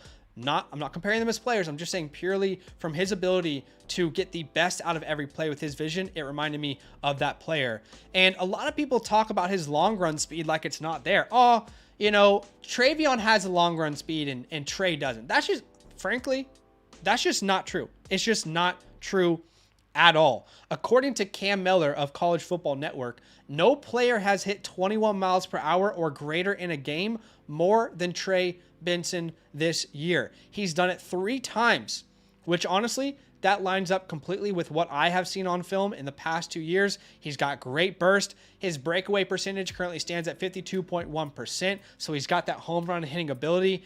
And he played really well versus the SEC in that game, in that opener. His numbers might not blow you away, but I think he played really well based off of the film. And when I look at what he can offer in NFL offense, I'm seeing what David Montgomery is doing. I'm seeing Javonte Williams. I keep seeing UNC Javonte Williams when I'm watching this guy. And I'm seeing a little Rashad Penny. And that might not sound exciting to you guys, but when Rashad Penny was coming out of college, that was a very, very exciting prospect. There's a reason the guy was drafted in the first round. So those are the 3 names that came up a lot. I think his floor is a Tyler Algier, Dameon Pierce type of player, but I think he is a complete all-around running back. I think he can do it all, and I'm a huge fan of his game. So I'll go here with Trey Benson off the board. And now we've got Casey on the clock. But did you want to say anything about Trey? I know. No, look, I think these guys are back to. I have him as my RB2. I think that is also fluid in my ranking. Somebody that I can see move up to my RB1, whether it's based off landing spot, whether it's based off, testing as well at the NFL Combine. Both of these guys do bring 2 different things, aspects to their game. I like TreVeyon Henderson because of his pass catching ability, the way he can take it to the next level. Not saying Trey Benson can't do that. Sure. I think he's just a different running back compared to TreVeyon Henderson. So when I think of fantasy, I think TreVeyon Henderson is what I want. Sure. But at the same time, Trey Benson is something that I want as well. They all have to line up in the right way if possible once we find out. So Yeah, I like Trey Benson as well. Yeah, and let's see who comes off the board here at the 206 or at the 205. Okay, so we get a quarterback off the board. I think dude, like Michael Penix, Bo Nix is going to be such an interesting name. Bo Nix comes off the board here at the 2-5. I haven't scouted him, to be honest. Okay, I have. Have you? Okay. For the life of me, dude, I cannot wrap my head around this player. I cannot wrap my head around Bo Nix. I cannot figure out how he's going to translate into the NFL. It is genuinely so hard for me to figure this kid out right now. If you look at Auburn's Bo Nix, that's a player that goes undrafted completely. Auburn Bo Nix is not. They're two different players to what he currently is now. Oregon Bo Nix system, though, is that system based? Oregon's system obviously had a part to play, but he grew so much. He grew so much, and I'm giving credit to the likes of Jaden Daniels for his growth, and I want to do the same for Bo Nix, but he's just super confusing to me because there are moments when Bo shines, but evaluating him is almost impossible. I don't want to be a hater, but if you only look at his stats, you would think this guy's the number one pick in the NFL. My issue with him is if you actually dive into the film, how do you evaluate this player? His completion percentages is up there, but it felt like 9 or 8 out of 10 throws were at or around the line of scrimmage. And I can see why he has a high completion percentage. Now, give credit to Oregon, give credit to Bo for running a beautiful offense. But at the same time, is that going to translate to the NFL? I don't know the answer. He is a extremely smart quarterback. He is I'm not going to say finished product, but he's the closest thing to a finished product in this class. He has that the point guard profile, if you will, a game managing profile. I think it's going to take the right system, but he does a great job delivering the ball to playmakers in space. He's got very good accuracy. I think the right offensive coordinator could get a lot out of him. Something I noticed is the guy is a pre-snap specialist. When it comes to adjusting the play at the line of scrimmage or right before the play, I mean, he is probably the best at doing that of any of these quarterbacks. Super high IQ, knows what the defense is doing and knows how to attack it. So I want to give him credit for his IQ, but you're just not going to run that system in the NFL. It's just not going to work. They're going to be better athletes. The windows will be tighter. It's tough. Like he to me is impossible to really figure out. I mean, I don't think his arm strength is. I think it's adequate. Maybe is the word. But I don't think it's going to blow you away. I think he can work on his touch a little bit. But like I said, if you only look at stats and analytics, you're like, this guy's a number one overall pick. But if you actually watch the games, you're like, how is this going to be replicated at the next level? I don't know. I'm not sure it will. Yeah. I think he's a end of the first, maybe early second round pick. That's the thing. Like, why is he going at the end of the first? Who's trading up to get him? Like who's trading into the first to get Bo Nix? And once again, I haven't. Like Minnesota, for example, could work out really well with the playmakers they have at the end. I haven't scouted him, but like someone must really like Bo Nix to come into the first. And I don't see a team. Past the 20th pick to get someone like a Bo Nix. Yeah. If we look at if the NFL season ended today, maybe it's Minnesota at 21, maybe it's Pittsburgh at 23 with Kenny Pickett, but they still haven't seen him in his full glory. I guess you could say maybe they have. Everyone else after that is a sure thing at quarterback. Thanks. Yeah. So it's gonna be. I mean, maybe Vegas. Vegas could be interesting. Vegas will be interesting. I think it's a system thing. I see it the same way as I was talking about Michael Penix. He comes in, someone gets injured, he wins the job. Someone like a Brock Purdy, he might have a Brock Purdy pathway, but in a higher draft capital, right? Excuse me. But yeah, Rams. I feel like that's a team that could take him. Rams can make sense. You said the Raiders. I think the Raiders will make a ton of sense because they have really good separators right now on their offense, and he can get the ball to them if the right head coach and offensive coordinator is there. Like I said, I can't really wrap my head around him. I think when I think about a organization bringing these guys in, I think he's going to impress people because he's super smart. He's well liked. He's super smart. He's a good leader. I think he's the most mature quarterback in this class. But I'm not saying there's physical limitations. I just don't know how he's going to translate based off the offense they ran. I have no idea. And you and I have said this for a while, but quarterbacks are the most difficult position to scout by far. I'm not going to sit here and pretend like I'm an expert at scouting quarterbacks. So more than any other position, I will look towards people I trust in that industry and that specific part of scouting, and I will listen with great detail of what they have to say on this class. Yeah. So, yeah. I think the biggest thing I would say for the following quarterbacks, in my opinion, from what I know so far, is that they're going to bring competition to their quarterback room. Sure. They're going to have an opportunity to win the job unless they are behind an elite quarterback. You know, and like the names that the teams and names that the team names that I've named, right? The Rams, you can throw Green Bay in there. Atlanta, you can throw Pittsburgh in there. I'm not throwing Green Bay in there anymore, bro. Okay, that's fine. Jordan Love, that's his job. Seattle, New Orleans, Tennessee, Yep, all those. Washington, all those teams make sense. But once it gets to a certain point to where like. Sure. We know that job is going to be secure for a quarterback in the next level. Like the Giants as well. Like, you know, I doubt the Jets because Aaron Rodgers, but you know what I mean. I hear you.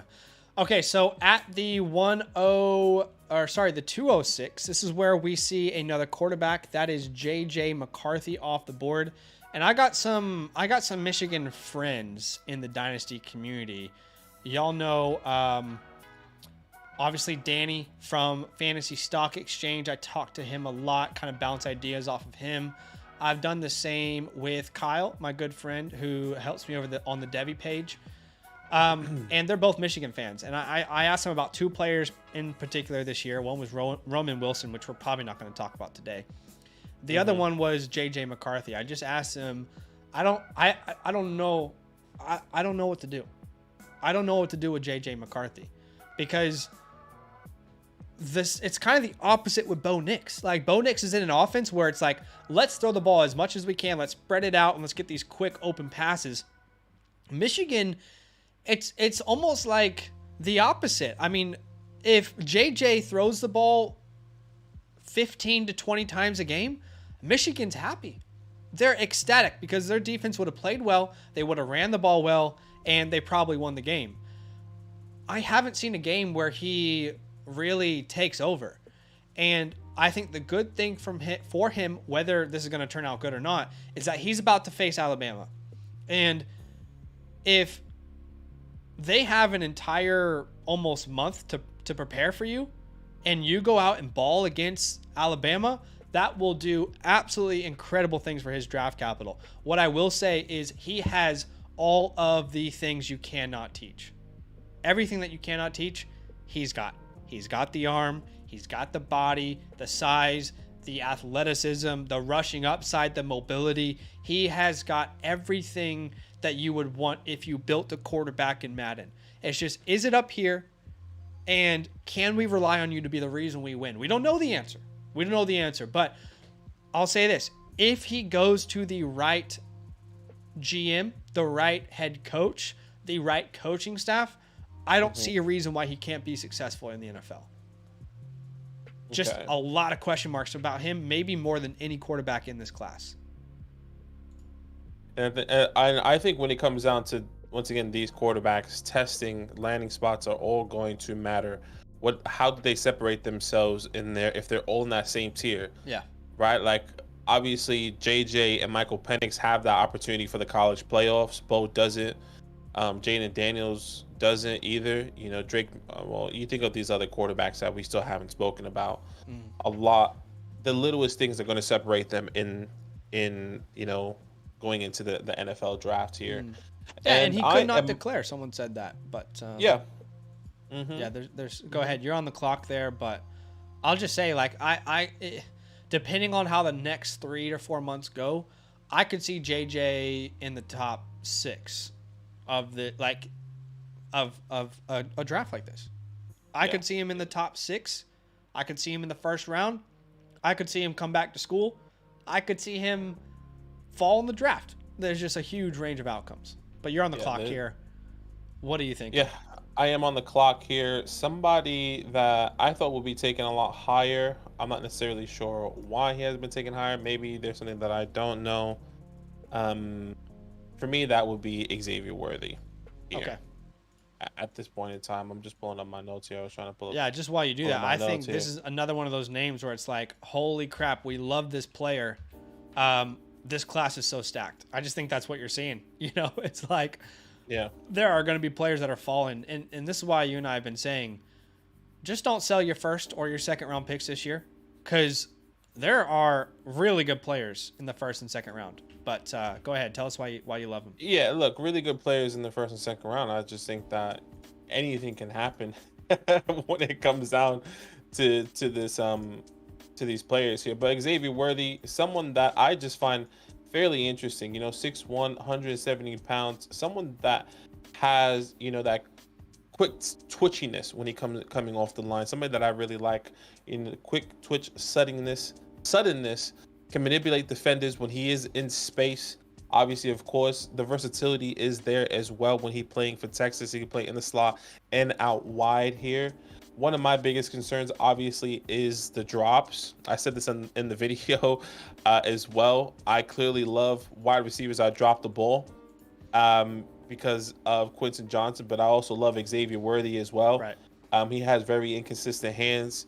At times, he drops the very open, easy pass, and then he makes it the toughest catch of the year, and he's saying, holy shit, that's Xavier Worthy, and you love everything about him. Sure. So that I love his speed, the quick once again, the quick ability to get off the line, the manipulation as well. I mean, I think we saw it in this last game as well, where he did a double move and he was wide open, had a massive gain for like 20-30 yards in that play. This is somebody that I love, and he obviously fell in this game. He also got injured, if I'm not mistaken. We saw him walking in that boot. I didn't hear the injury. I haven't gotten information. I'm not sure. Maybe you have, but I love Xavier Worthy.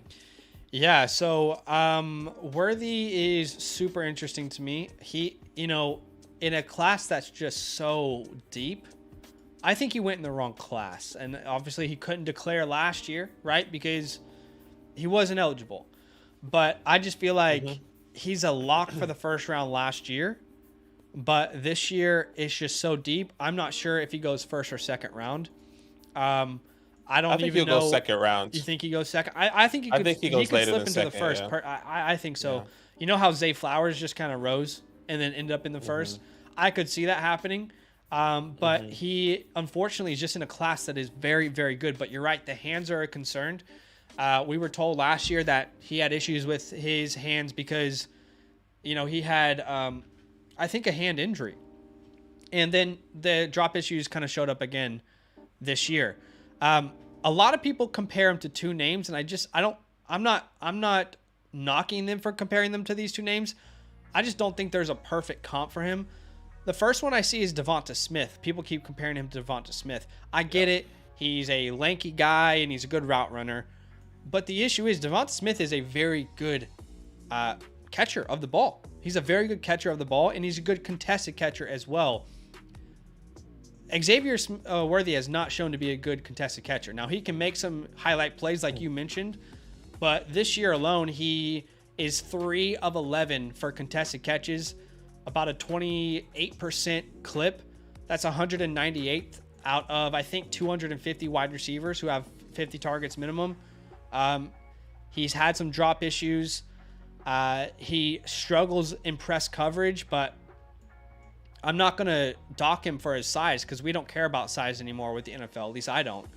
So Devonta Smith is a tough comp just because I think Devonta Smith he's just a very good catcher of the ball, and Xavier has not shown to be that yet. You could actually make the argument, which is probably true, that Xavier is much better in space and after the catch than Devonta Smith. And this is exactly where I was going to lead to, kind of hinting back on Troy Franklin, somebody that I said utilized the wrong way. I think he's also utilizing the wrong way. I think he could be a very, I don't want to say elite, but he could be a very, very good slot wide receiver.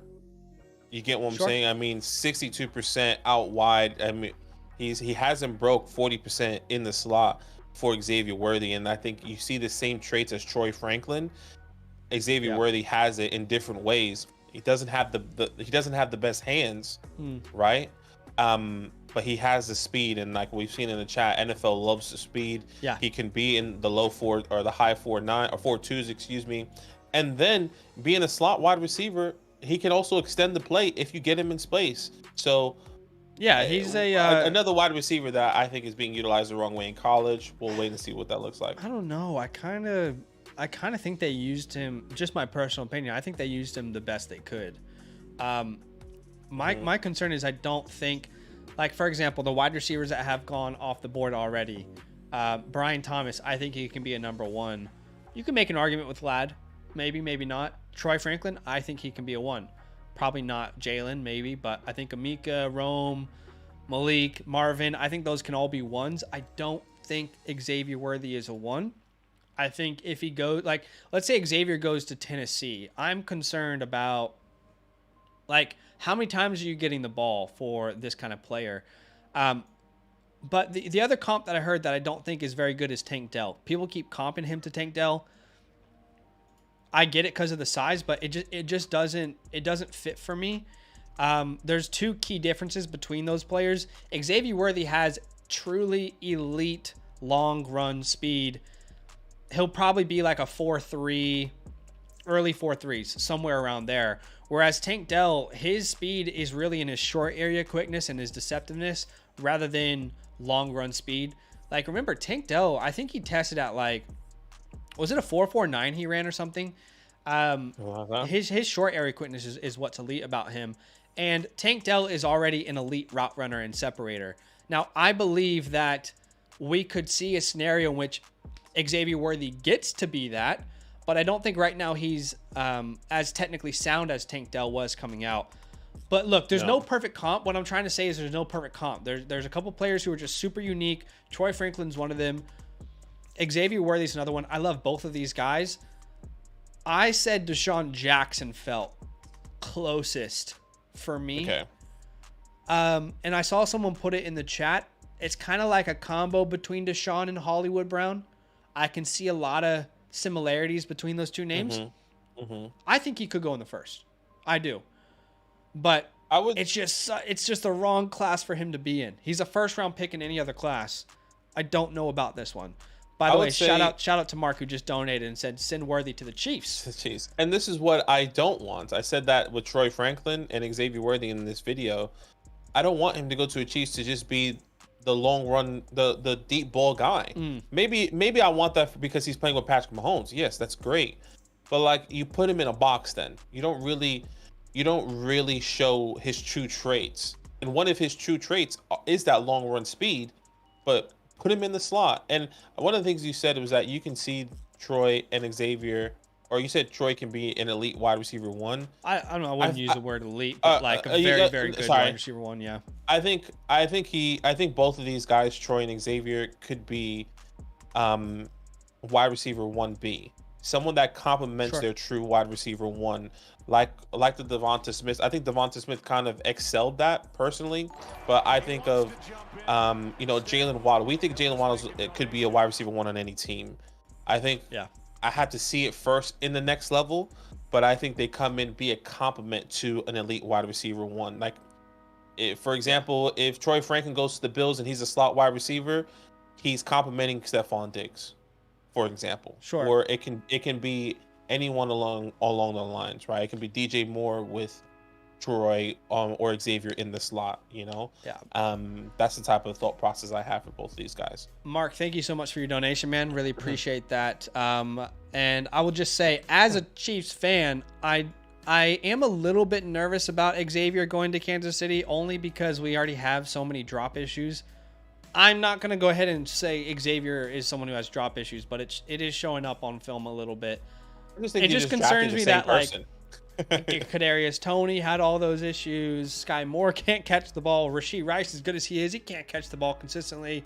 MVS, I'm like, there are so many ball winners in this class with great hands.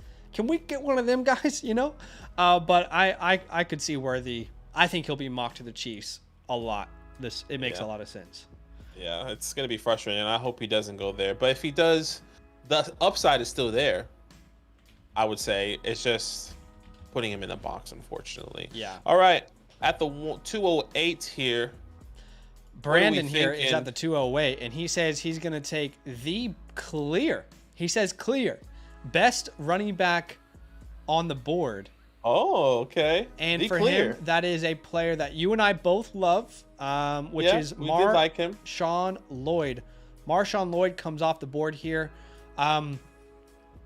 There is another running back I have in the same tier with him right now that I have one spot ahead, but it's very fluid between those two names. But Marshawn is the guy who comes off the board first.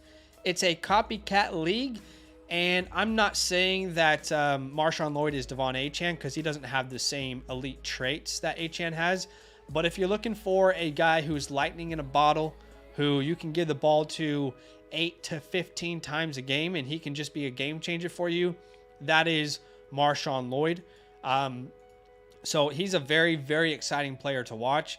He, honestly, like outside of Caleb Williams, he was probably the second best offensive player for that team.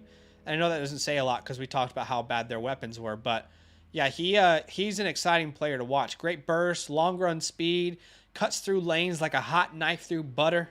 Got that make your man miss ability. That jump cut is deadly.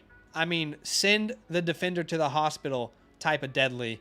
So I do love me some Marshawn Lloyd, but man, this running back class overall is just so hard to read at the moment. It's hard to gauge. And, you know, what's so funny is that we were so clear about last year's class. It was like so many teams need running backs. They're going to go in the second. They're going to go in the third. It was like we were so confident. And now we're just like, we don't know. We hope they go somewhere good. But yes, Marshawn Lloyd, short. You know, the short area speed, I think, is what really stands out to me. His burst, his ability to get out of trouble, I think is exciting in going to the next level here. But yes, Marshawn Lloyd is someone that we both like. But this is the third running back off the board. By the way, honorable mention. I don't think we mentioned him, and maybe we shouldn't, because I guess somebody could take him. Does he declare? Let's not mention him if he hasn't been taken yet. Maybe. We'll wait and see, but I don't know if he declares. We'll wait. All right, well, let's see what Mantra does here. But yeah, I do like me some Marshawn Lloyd. Of course, it's always tough to judge a Pac-12 running back, though. All right, 209, genuinely, another player that in any other class is a lock for the first round. You talk about how Brian Thomas has this unlimited upside. I don't think we can say anything differently when we talk about a name like Xavier Legette, which, by the way, let's just call him XL. It makes sense, right? Xavier Legette. He's a big dude. Let's go ahead and call him XL. Yeah. But Xavier is, man, he's another one of those size, speed, freak type of athletes.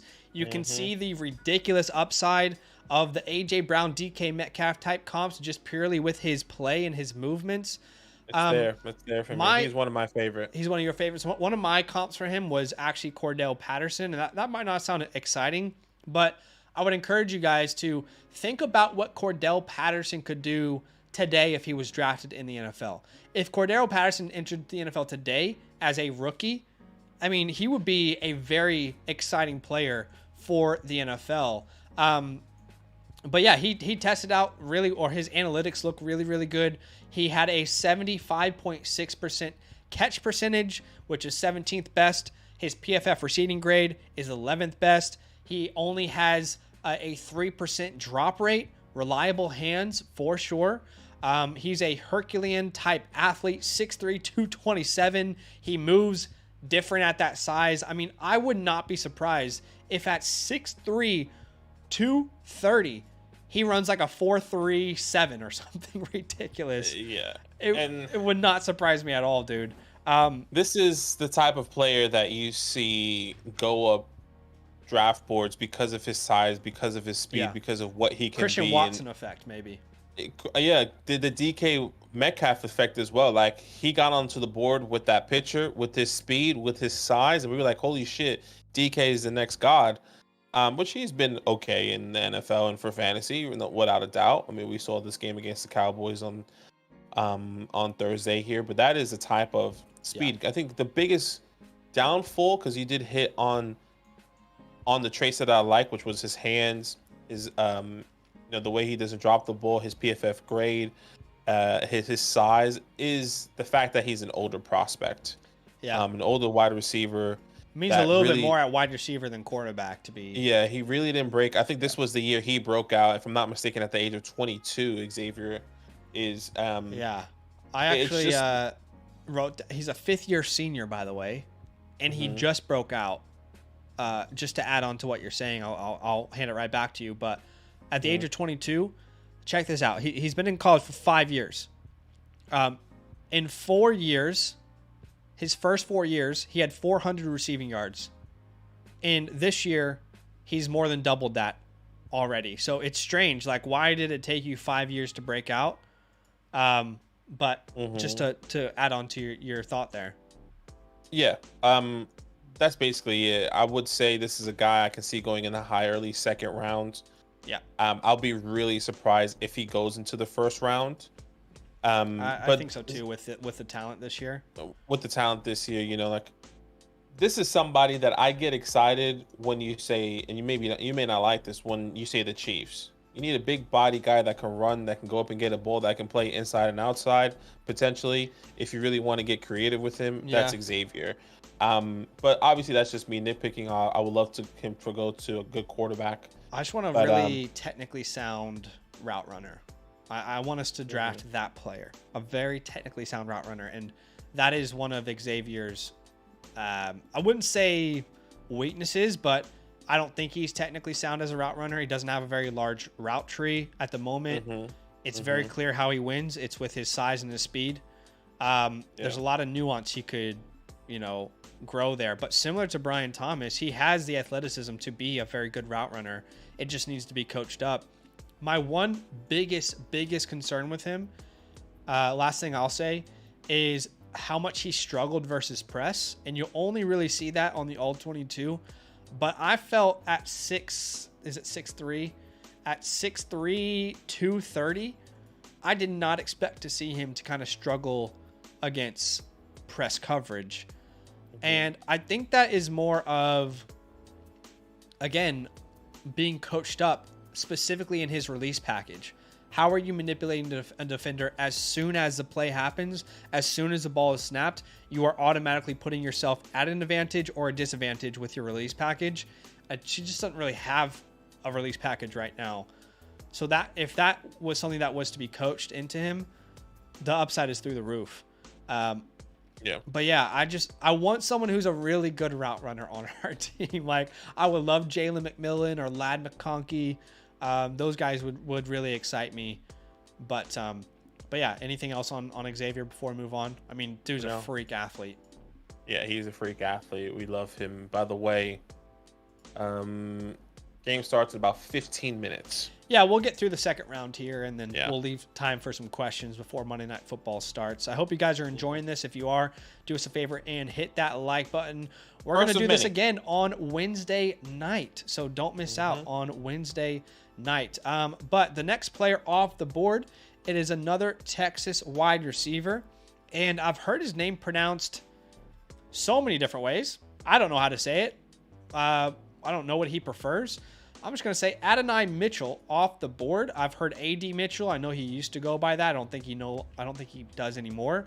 I've heard Adonai. I've heard Adonai, I think is what I've heard as well. No idea exactly how to say it, but he comes off the board here at the 210. I am a fan of his game, but I'm a little bit concerned on how he also translates to the next level.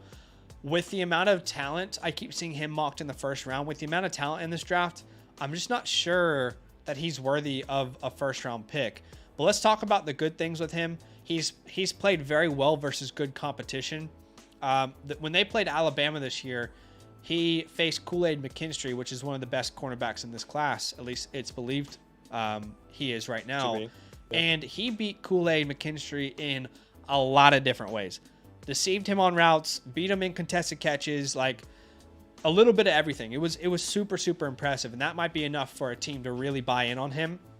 He's got very special hands. Like, some players have those soft, silky hands where put it somewhere near him and it's kind of like drop it into that bread basket. He's going to make sure and take care of it. It's, you know, when you're in high school and they gave you that baby and you're supposed to take care of it for a couple days, it's like he's got you. He's got the ball. He's got it. You're okay. You're gonna be okay. Great hands, impressive drop rate. I mean, a 2.3% drop rate, which is 16th best in the nation. When you look at wide receivers who had at least 50 targets, a couple of my concerns is he's not a very big yak threat in today's game where people are trying to get receivers in space and let them kind of dominate that way. He's not a very enticing yak player. He's got a 3 yards after catch per reception mark, 3, which is 216th out of 233 wide receivers who have a minimum of 50 targets. He's just a very clear strengths and weaknesses player. It's very clear how he wins, and it's very clear how he probably won't be able to win at the next level. My comp for him was Martavius Bryant. I think Martavius was a better yak receiver, though. And then I think the ceiling is as high as like a DeAndre Hopkins. If he develops as a route runner a little bit more, I think he's got that ceiling to be a DeAndre Hopkins type player. He's got a great catch radius, makes those circus catches. But again, like I said, at the moment, based off what we see right now, it's very clear what his strengths and weaknesses are. Yeah. It's interesting. I don't have him high either. 6'4", 196 pounds. I think that's what's interesting. The fact that he's 6'4", under 200, big, long, lanky, you know, that's what NFL teams are going to be looking at when they see AD here coming into this NFL draft. But yeah, all the things that you said, very good hands. I think if I'm not mistaken, he was like top 20 in, I think we said this in the wide receiver video, in drops, meaning that he's really good hands. He doesn't drop the ball often. Yeah, 2.3% drop rate, which is very good, very, very good. Yeah, so I like AD. I think a lot of things depends on where he is going to land specifically for him and how he's going to be working in for that. I think it goes for everyone, but I think for him to be successful in a fantasy perspective, it's going to be based on where he goes. Yeah. But he could be a successful just wide receiver. Yeah, I could see it. In a class, the issue for him as well is like this is a class that is just full of size, speed athletes, and I feel like you kind of really have to stand out somehow. That's one of those concerns for me. But I'm not even sure if Alesmo is here with us, but he is on the clock. Oh, yeah, there we go. He is active. There we go. So let's see what he does, and we'll see what RJ does here too. And then we'll leave some time for some questions. Keep in mind, if you're just joining us, we didn't make all these picks. It's just a combination of us and a bunch of people in the community. But we are commenting on all of them as they happen. Okay, at the 211, we see a running back come off the board. Oh. This would not be the running back I would have taken. Mm-hmm. But I know some people are obsessed with this name. I do like the player. I just have some concerns. But Braylon Allen comes off the board here at the 211. I am just not 100% sure exactly how Braylon how an NFL team is going to utilize Braylon Allen. He is a huge freak athlete. I mean, he's 6'2", 245. You're going to hear a lot of Derrick Henry comps, which makes sense. But he is a limited player from the sense of any sort of burst or short area quickness or versatility or elusiveness. Those are a lot of things that are really important to me from a running back prospect. And I'm not saying he doesn't have any of it. And it's not really his fault. I mean, he's 250 pounds pretty much. So it's impressive at his size what he's doing. But just for a like the bare minimum of what I want from an NFL running back, he's just not very elusive or versatile or twitchy or burst. So that's a little bit of a concern for me. Yeah, go ahead. No, sorry. The last thing I was going to say is I see him being a contributor, but I don't see him being like an offense. And I think at his size, with his build, he needs to be a volume shooter, if you will. You know, it's an NBA term, a volume shooter. I think he needs to get a lot of opportunities to really, really shine. But I don't know. I could be wrong. Let's see how he tests. Maybe he tests through the roof. I just think his film, and I'm trying to keep into context that he is 250, but his film is not that impressive personally. But I think he could be like a Michael Turner type of player, throwback. My floor is like Latavius Murray and Deonta Foreman. But I could be wrong. I would say this, and I'll keep it short. If he loses weight, gets a little bit lighter, and he tests really well in speed, the speed trait I don't think with he's the test NFL, well in that area, but I could be wrong. I'll be really interested. Okay. Not me. I think he could be. Let me rephrase that. I think he could raise his stock to where he's like, okay, we need to reevaluate Braylon. I think the talent's there. I think the ability to be something is there, but the way the NFL is built today doesn't feel like that. Like, if you were to tell me, would you rather have a Derrick Henry right now? Would you rather have a Derrick Henry in his prime, or would you rather have, I don't know, a pass catching running back in his prime? Name any pass catching running back. I think a lot of people will say in the PPR format that pass catching running back Depends on like the format or the offense. Yeah, it depends on the format and the offense. Like, I think that's what I'm saying. I think he has to fit the right offense, but if he does get utilized in ways that we are not expecting, we obviously will reevaluate. Yeah, Casey makes a good point. Like AJ Dillon. I mean, AJ Dillon is not a terrible comp either, and a lot of people are probably going to hate that, but I don't think it's actually that bad of a comp. You know, AJ Dillon's 6', 247.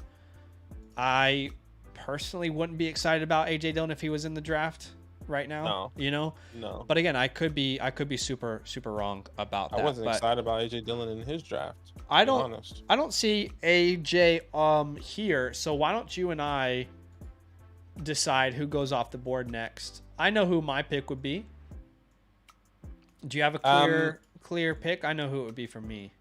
Well, should we do the honorable mention? Yeah, I guess we don't really know what's going on with that player.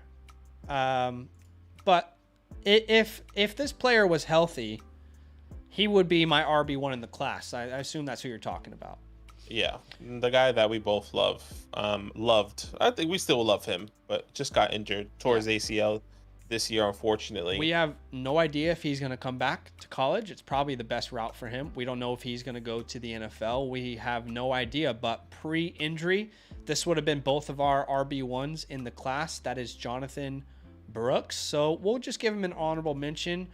Right now, I would have taken Blake Corum, assuming that Jonathan Brooks comes back to college. We have no idea what's going to happen with him, but man, when I tell you guys that I fell in love with this player, it was like instantly fell in love with this name. And Badaki was the one who broke the hard news to me that he tore his ACL. Because we didn't know. We didn't talk to each other at the time. We was like, okay. Yeah. I don't know if you know, somebody tore their ACL. Yeah. Zach was like, who? He's like, who? I was like, it's Jonathan Brooks. And he was like, oh. And then he like went quiet and walked away. And he walked away. Yeah. It was upsetting. Yeah. Yes, very upsetting, but it is what it is. We love that guy. I mean, I wrote down in my notes, it's like watching motor oil flow through an engine, the way he is so smooth in his cuts, in his movement, maintaining speed through all of it, the vision, the pass catching. I mean, I was absolutely obsessed with this name, but I just don't know what to think anymore. We need more information.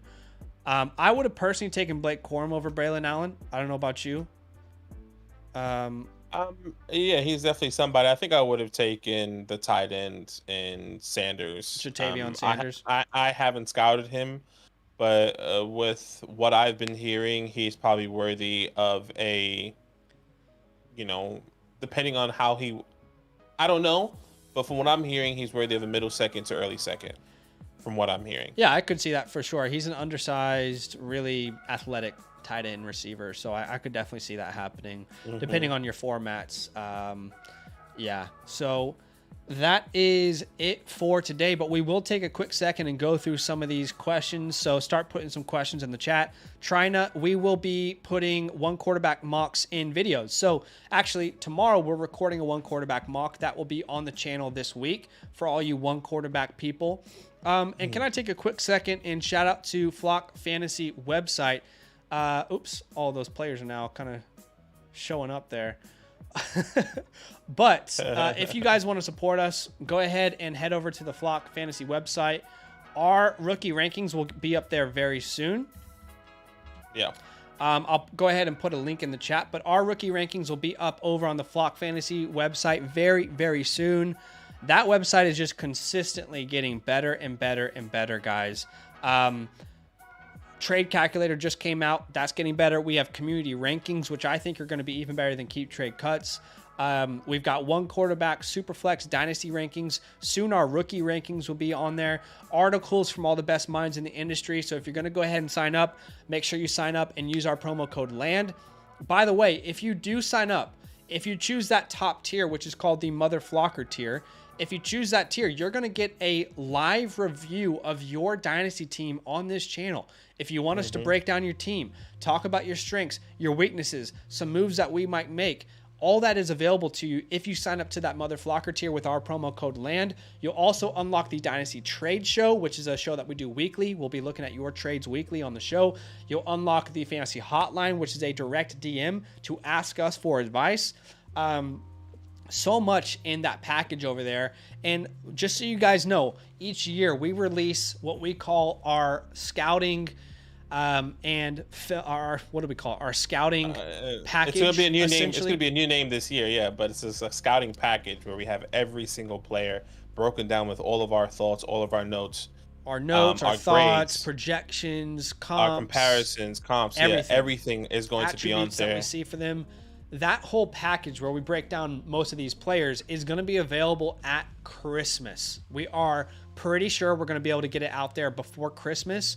And if you're supporting us with our promo code, you're going to be able to see that before anyone else. Actually, well, you'll only be able to see it if you're supporting us. So, I mean, all these players that we've talked about here, not including probably the other 50 players potentially that we're going to go through and haven't even spoken about, third, fourth round people are all going to be in that package as well. And not only that, as players rise in their in the stock, in the Senior Bowl, or whatever, the combine, we'll create them and we'll add them to that package. So there's going to be consistent updates throughout the off season, risers and fallers, consistent updates on our rankings as well, on our rookie rankings in that package as well. So stay tuned for that. 100%. So make sure you use our promo code. You're signed up. Again, the Dynasty Team Review, the rankings that are consistently updated, rookie and regular rankings. I mean, I genuinely don't believe there's a better deal for your hard-earned money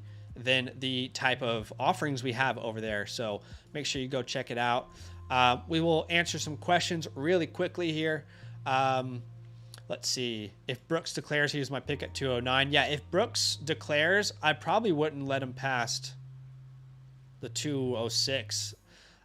When will your rookie ranks be up? Yep, that we just talked about that.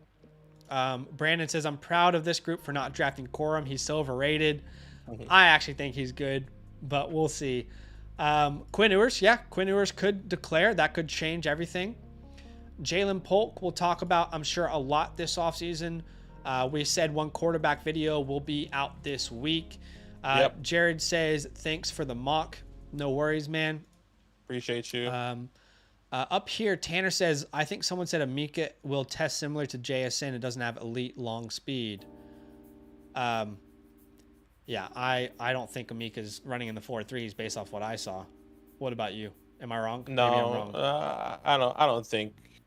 Maybe I'm wrong. Maybe it's late 4.3s. I don't think it's, I mean, high 4.3s. I mean, like if someone's like, oh yeah, he's in the 4.3s. To me, you're saying like he's an elite long run player. Like if he runs like 4.39, if he runs 4.39 or 4.4, I'd be like, okay, that's interesting, but that's not my expectations. I'm thinking like 4.45, maybe 4.44. Yeah. I would agree. And yeah, but hey, we're idiots. Who knows? Brandon says, tough question. Would you trade Waddle for Neighbors? I would rather have Neighbors personally. Yeah, that's something that we spoke about a lot. To keep it short and sweet, Waddle's ceiling is kind of capped, which feels like with Tyreek. If Neighbor goes to a team that he's clearly the number one, yeah, we would want Neighbors. I would agree. Yeah. Callum says, outside of May and Williams, what tiers would you have for the other guys? For me, Daniels is in the same tier as Drake May, personally. But it's a little too early, Callum. We'll do a video soon, though, on that. Yeah, I don't have them in the same. I don't have those guys in the same tier, but I haven't really scouted Daniels as a full, so I don't have him in my tier at all, to be honest, because I haven't scouted him. Yeah. As of yet. Casey says, what's the outlook on Cup? Man, it's not looking good, is it? But this is, we were constantly abused for not having Cup inside our top 15 or 20 in our wide receiver rankings this entire offseason. And that's okay, because everyone has their opinion. But our concern was always just, is he going to be the same player after that injury? And what's the longevity there? And I think you're starting to see some of those questions come to life. Yep. Yee says, I have 5 of the top 6 picks in my league this year. Thinking of grabbing Caleb, missing out on Marvin Harrison. I don't have 2. Should I just grab all the wide receivers? Yeah, I mean, that's the question that you'll get an answer to as the offseason continually progresses. Oh, and you would know, because anything can happen. And then maybe Jordan Love, maybe you can get Jordan Love on a cheap if he continues to play the way he does, and you can get a Marvin Harrison. All depends on your league. Yeah, way too early question. Ryan says, rebuilding, I have Stroud and Bryce Young. I have the 101, 103. Go Harrison 1 and May 3 in lieu of Williams at 1. This is what we said last year. Remember, we might have been wrong on Bryce so far, but what we did consistently say was there was this question between JSN and Stroud, and people kept saying, I'm going to take JSN. I need a wide receiver. I'm taking JSN. We kept saying, you go best player available always in a rookie draft. Always. You can trade for needs. We consistently said you take Stroud over JSN. This is another one of those scenarios for me where I'm taking the best player with the pick I have at all moments. I don't take based off need. Daniel says, out of curiosity, if we signed up for the site, will we have to play again in 2024? So, yeah, if you did a yearly membership, it'll renew again each year. Kind of how the membership works over there. Kind of like on Patreon. Yeah, kind of like Patreon. If it renews automatically, then you're fine. But if you don't have access to some of the things, then just make sure that your membership is up to date. Is active, yeah. Yee says, tempted to pass on Caleb. I hear you. Can we do a 2 tight end premium draft? I don't think we'll probably make content like that, but we'll try. We'll see. And the last one today, Brandon says, traded Olave and Higgins for AJ. I think if you're competing, I don't mind it, but I'm not 100% sold on it. It depends on how big the rosters are, how big your starting lineup is. There's a lot that we need to know there. Yeah, but overall, if you're competing, I understand the move. We'll do some Q&As for Dynasties as the season goes on. This is only the first one, guys, so stay tuned. We appreciate each and every one of you. Thank you so much for being with us. Make sure you subscribe if you're a first-time subscriber. Make sure you turn your notifications on, because we'll be transitioning a lot more to this to the Dynasty content here, with more videos, more everything here, as Jake Brownie's about to take the first snap for this game. I gotta pee. We appreciate each too. and every one of you. All right, Ryan, thank you so much for the super chat. Ryan. That's very, very kind. But we'll see you guys on Wednesday night, and all love.